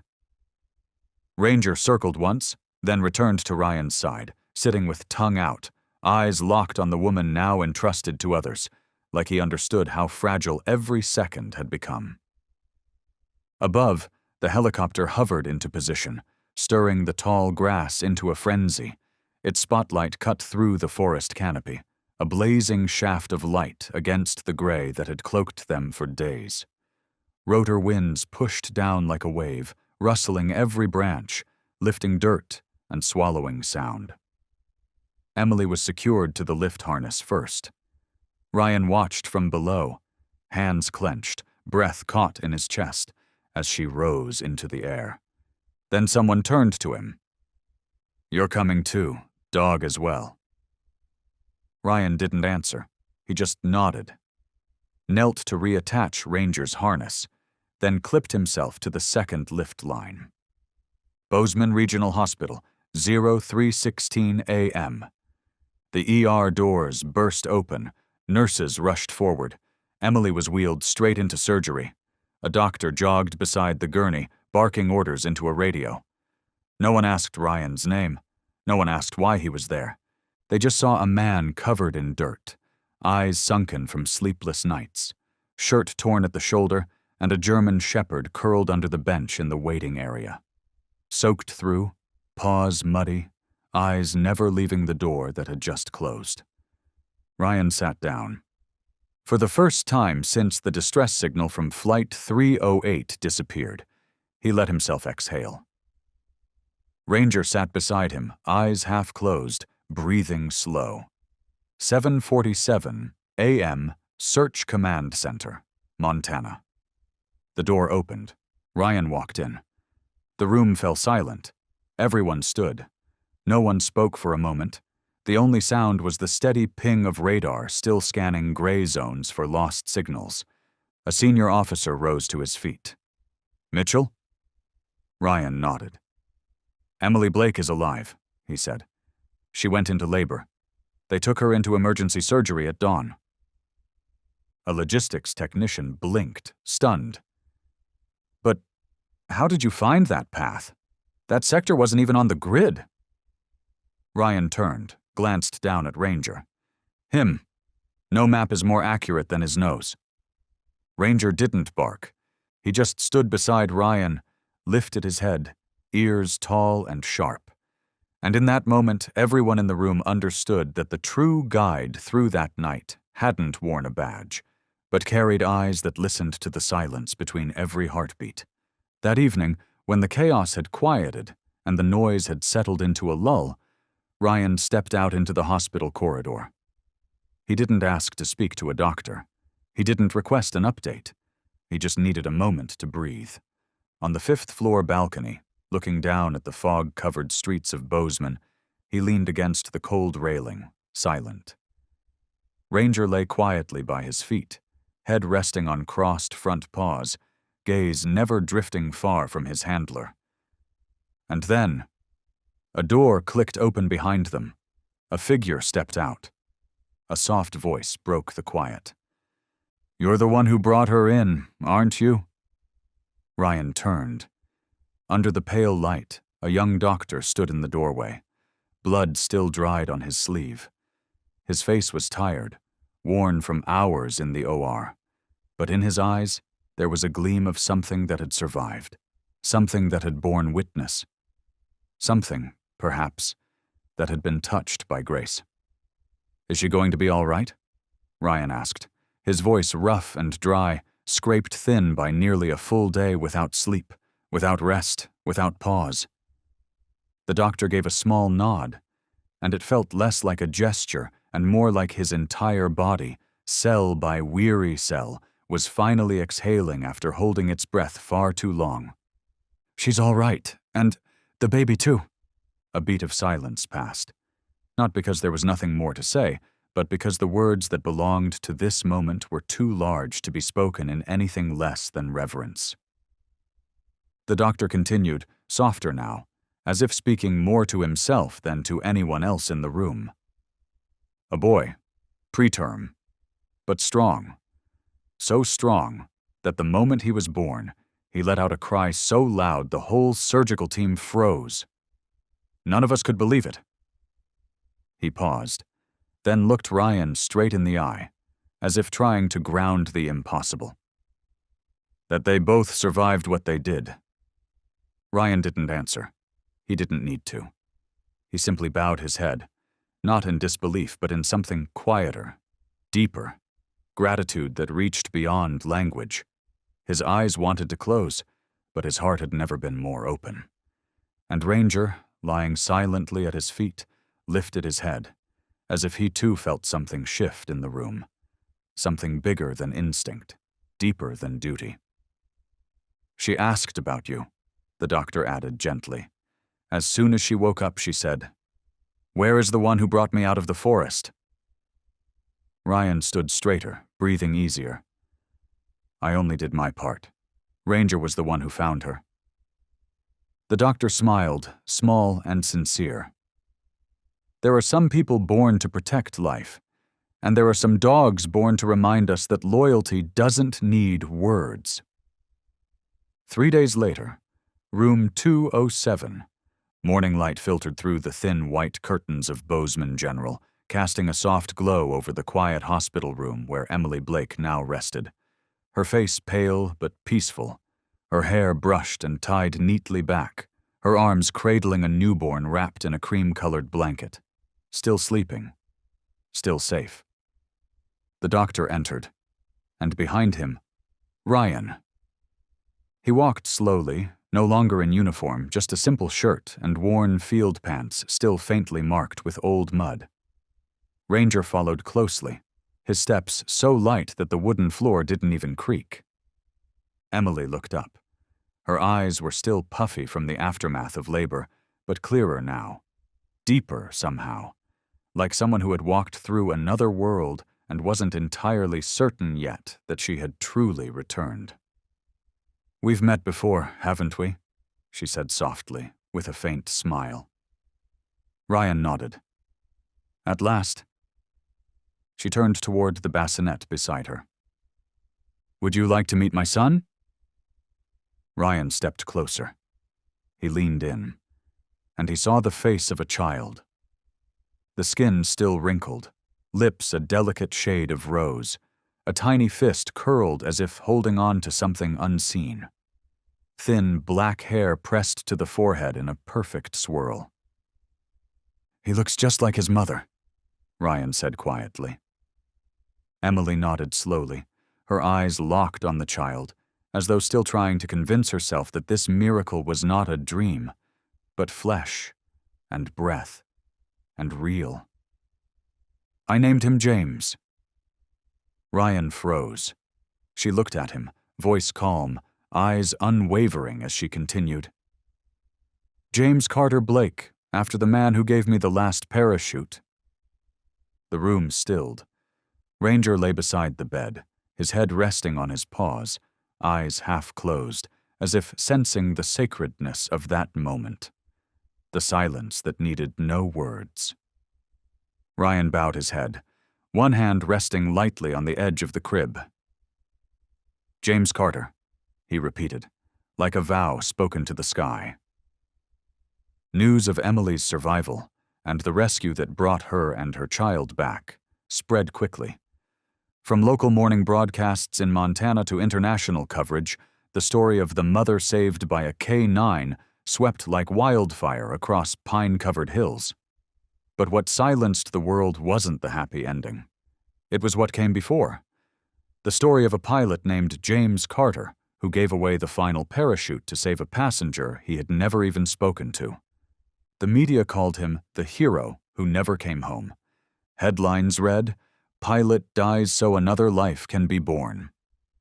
BBC replayed the final audio clip recovered from the black box of Flight 308, a 32-second transmission in which James Carter's voice calmly told air traffic control, "If only one survives, let it be her." That sentence became a vow for millions.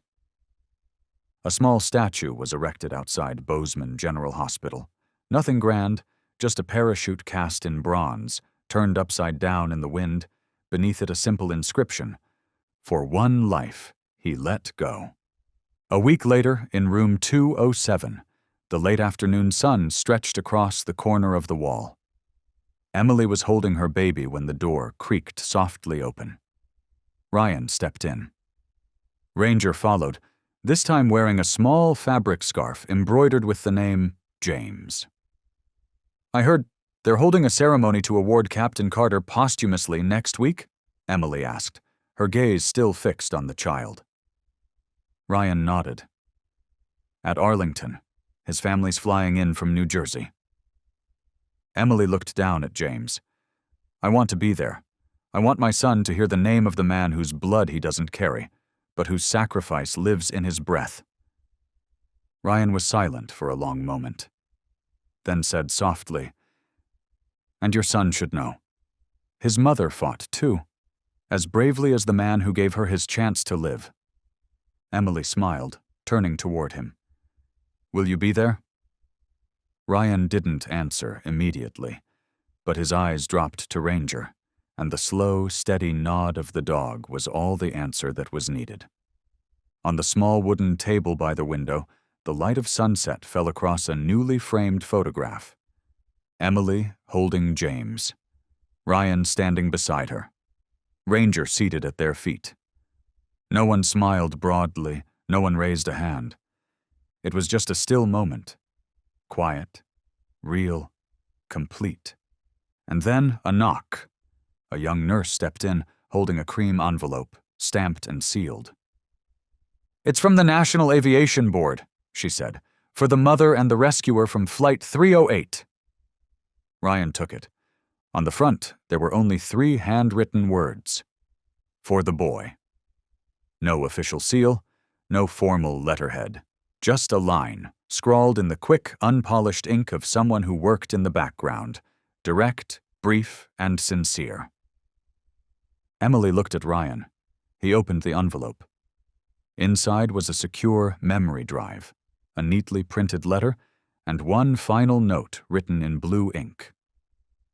Recovered data from Flight 308's black box, decrypted by request of the lead coordinator. One-time playback authorized at NTSB's confidential review room. We believe you have the right to hear what was left behind. 1 week later, National Transportation Safety Board Headquarters, Washington, D.C. A soundproof room, no windows, a single black screen, a short row of chairs, and a secure audio terminal. Ryan sat in the front row, Emily beside him.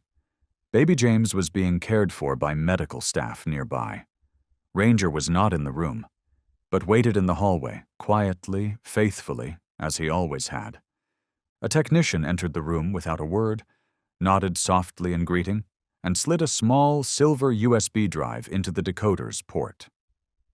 No one spoke. There were no formalities, no fanfare, just the cold click of circuitry coming to life. The first sounds to emerge were a low mechanical hum, then a rising alarm, the sharp clang of metal on metal, and the quickening breaths of someone in the cockpit.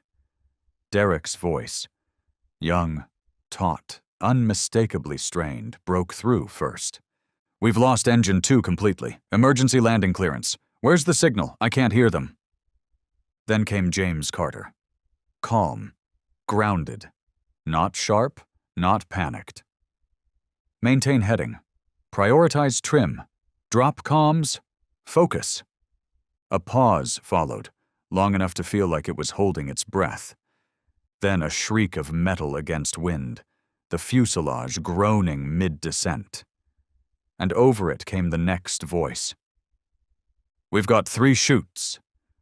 We won't have time for all of them. She's pregnant." It was James again, his voice lowered. Almost a whisper, but the recorder caught every syllable with haunting clarity. "If only one survives. Let it be her." And then a deep breath. No more words. No impact. Only silence, so profound, so long, that those listening could no longer tell if it was a sound or the vast, aching quiet of the sky before everything lets go. The technician sitting in the back removed his headphones and powered down the screen. Ryan didn't move. Emily, seated beside him, reached over and laid her hand atop his. No tears, no sobs, just a touch, gentle, steady, like a bridge between the living and the one who had chosen not to return. 2 days later, a special report aired simultaneously across national news channels. Over a faded photograph of James Carter, eyes clear, expression composed in his pilot's uniform, the anchorman's voice carried softly. In the final moments before Flight 308 vanished from radar, Captain James Carter left behind a message that has since become a new symbol of sacrifice. If only one survives, let it be her. Schools across New York observed a minute of silence. Airlines circulated messages of remembrance. A grassroots fund was launched under the name The Last Gift, aimed at supporting children born out of disaster or crisis, its purpose inspired by the story of a newborn boy named James Carter Blake. An independent filmmaker sent a request to Bozeman Regional Hospital, asking to make contact. A journalist from The Guardian reached out, requesting an interview with Ryan. Emily turned them all down. She didn't need more headlines. She had her answer. One afternoon, at the makeshift memorial in Bozeman, a sculpture of a parachute tipped sideways in the wind. Ryan stood quietly beside Ranger. The sky had turned golden. Sunlight slanted through a thin layer of cloud, bathing the metal in a soft glow that made it look like it was lifting, carried not by wind, but by memory. Ranger sat silently. No bark, no whine. Ryan looked to the tree line in the distance. In his hand was a copy of the audio recording. The silver USB passed to him with the simple instruction, "Keep it, for the boy." A child should know the name of the one who chose for him to live. Not from textbooks, not from scripts read on television, but through the simplest, most human words ever spoken. Ryan reached down and brushed his hand along Ranger's head.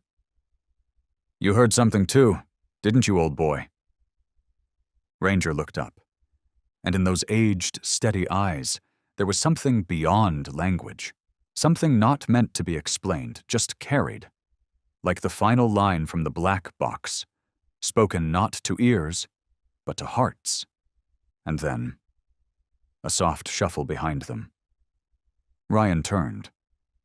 Walking down the gravel path toward the monument was Emily, carrying James in her arms. The little boy held in his hand a miniature pilot's cap, gifted by someone unknown, with no return address, no card, only 3 stitched letters. JCB. No one knew how the gift had arrived at just the right moment. But Ryan did. Some things don't need to be explained, only believed. Emily set James down. He toddled forward, unsteady but fearless, until he reached the base of the sculpture, where Ranger waited. The old dog lifted his head, watching the child with the quiet solemnity of a gatekeeper. No bark, no wag, just a gaze, warm and resolute, like stone amid snow. Ryan watched them, then murmured to no one in particular, "Tomorrow, we go to Arlington." The next day. Arlington National Cemetery, Virginia. The early April sky stretched overhead like a muted gray silk, soft and endless. Fresh green leaves had just begun to bud. A breeze rustled gently through the rows of white markers, straight, orderly, endless, like whispered names on the wind. At the center stood a temporary memorial. White chairs, a red carpet, a folded American flag beside a glass case containing a single medal. And before it all, a large photograph of Captain James Carter. His slight smile, his gaze fixed on something far away. There was no sorrow in the image, only the face of a man who had known every risk and stepped forward anyway. Emily arrived in a simple black dress, hair tied back. James stood at her side, holding her hand. The boy was old enough now to grasp ceremony, but in his eyes still lived the light of innocence, untouched by shadow. Ryan stepped onto the stage, his uniform immaculate. Ranger walked beside him, wearing a special insignia badge reserved for service dogs who had completed their duty. The speaker called out, "Captain James Carter, posthumously awarded the Civilian Medal of Heroic Valor." Applause filled the air, quiet at first, then growing, rippling not just among those present, but beyond, through screens broadcasting the ceremony across the nation. Emily approached to receive the medal, hands trembling slightly. But as James followed, his small hand resting gently on hers, everything settled, like the morning bird song that follows a long, silent night. Emily turned to the microphone. No script, no prepared notes, just a voice, clear, grounded and real. He was a quiet man. He never talked about himself. He left no instructions. He never sought attention. But in the one moment that mattered most, he gave something, not in words, but in choice. My son and I, we are the proof of that. She paused, her gaze drifting to the photograph behind her, eyes not just looking but seeing, through layers of time, sacrifice, and memory. You didn't choose to save a person, she said, her voice steady but touched by something ancient and eternal. You chose to give away a future. And I hope, with everything in me, that one day James will understand that the name Carter he carries wasn't given to remember, but to live up to. For a moment, the hall fell completely still. Not a cough, not a shuffle, not a breath drawn louder than reverence would allow. Only Ranger stood, gaze fixed somewhere far beyond the ceremony, beyond the crowd, beyond even the flag-draped honor. His eyes cast toward something distant, something known only to those who have stood guard over memory itself. After the service had ended, when the crowd had scattered and the folding chairs lay empty in the golden hush of afternoon, Ryan remained behind, seated among the endless white stones of the military cemetery, surrounded by silence that felt deeper than absence. It felt like history, holding its breath. There were no relatives of James Carter present. His parents had passed. He had no wife, no children. From his pocket, Ryan pulled out a folded letter, handwritten in firm, clipped strokes, the kind of writing that doesn't waste space with flourish. It was from Derek Shaw, the co-pilot, the only man to survive the cockpit of Flight 308, penned from a hospital bed not long after the crash. He didn't hesitate. While I was still fumbling with my parachute, James had already turned away. I saw him place a hand on that woman's shoulder. Not shouting, not panicked. He just did what was right. Ryan folded the letter again, slipped it gently back into his pocket. He didn't need more of the story. He didn't need to know what James said or didn't say.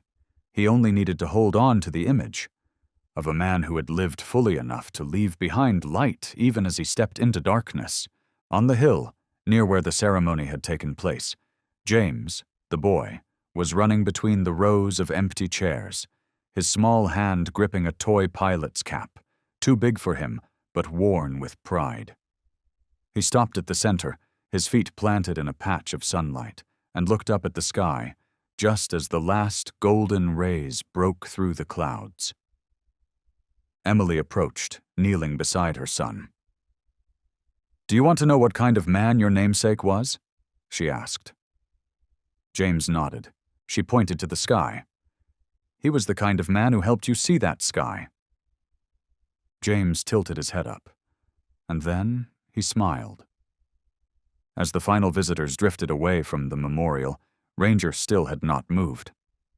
Ryan stepped forward, raising a hand in quiet signal, but Ranger only lifted his head, then turned slowly toward the white marble stone that bore the name James Carter. There was no leash holding him there, no command keeping him in place, only the will of a canine, a dog who had chosen to stand the final watch, not out of duty, but out of something purer, a silent, unshakable devotion.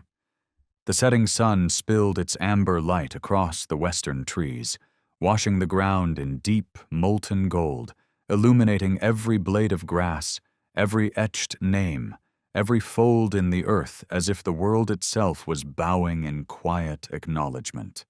On the white stone, the engraving was done by hand, simple, unadorned, yet impossible to ignore. To the one who chose someone else's life before his own.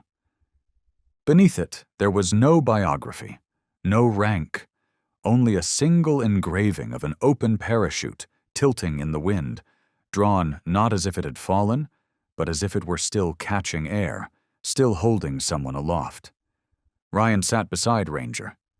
They didn't speak. They didn't need to, because in this moment, silence held more than comfort. It held memory, gratitude, and something deeper than duty. The sacredness of chosen loyalty. Ryan looked at Ranger, whose eyes, once clear and sharp, had grown a little cloudy with age, but still held their quiet fire. And the dog, now old but not weary, wasn't staring at the stone itself, but at something beyond it, something unreachable, invisible, but felt. From a distance, Emily was walking hand in hand with James Carter Blake, the boy now 7 years old, nearly shoulder height to his mother. He wore a navy sweater of his own choosing, pinned with a small silver parachute badge over his heart. In his arms, he carried a package wrapped in old newspaper. He said nothing as he approached. He simply came forward, placed the gift at the base of the monument, then looked up at Ranger. The dog tilted his head slightly, then stepped forward with quiet steps, his nose brushing the corner of the wrapping. The paper shifted open, revealing a handmade wooden frame. Inside, drawn in the thick, uneven strokes of a child's hand, was a picture. A plane, a white parachute, a man in uniform, and a dog standing beside him. James bowed his head and spoke quietly. I drew it for him, so anyone who comes will know. Emily placed a hand on her son's shoulder, her voice trembling not from sadness, but from something harder to name. Something stronger. He was there before you were even born, and because of him, you're here now.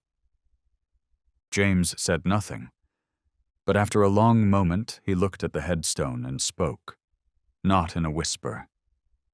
I'll never forget. A wind rose, stirring the pine needles overhead until they rustled like voices in a sacred language. Ryan lifted his head, the light of sunset now fractured across the sky, spilling warmth in its final act. All around them, the world glowed, not brightly, not theatrically, but enough to remind anyone watching that life, somehow, continues. Ranger turned to Ryan, and this time, he stood. No call needed, no command. The moment had passed. And that was enough. Ryan gave a soft nod. He reached for the leash hanging at his side, not to clip it on, but to carry it loosely out of habit. They turned and began to walk away from the memorial. Behind them, the child's drawing still rested at the foot of the stone, its wooden frame casting a long shadow in the golden dust, like a fragment of memory laid gently into the earth, the same earth that had once borne witness to tragedy, now holding the seeds of new life. As the three figures disappeared beyond the line of trees, the wind swept through again, stronger this time. A single purple wildflower was lifted by the breeze, spinning in the air like a whispered prayer before it settled beside the monument. A small sparrow fluttered down, landing on the peak of the headstone, and beneath it, the shadow of the carved parachute stretched across the grass. Not fixed, not still, but looking as if it were, even now, flying.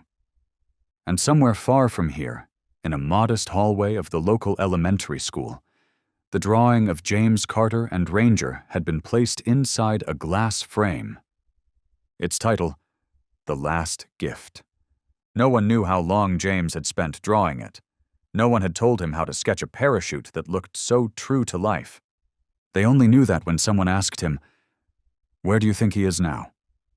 He smiled and answered, "Up high, still flying, but this time, he's looking down."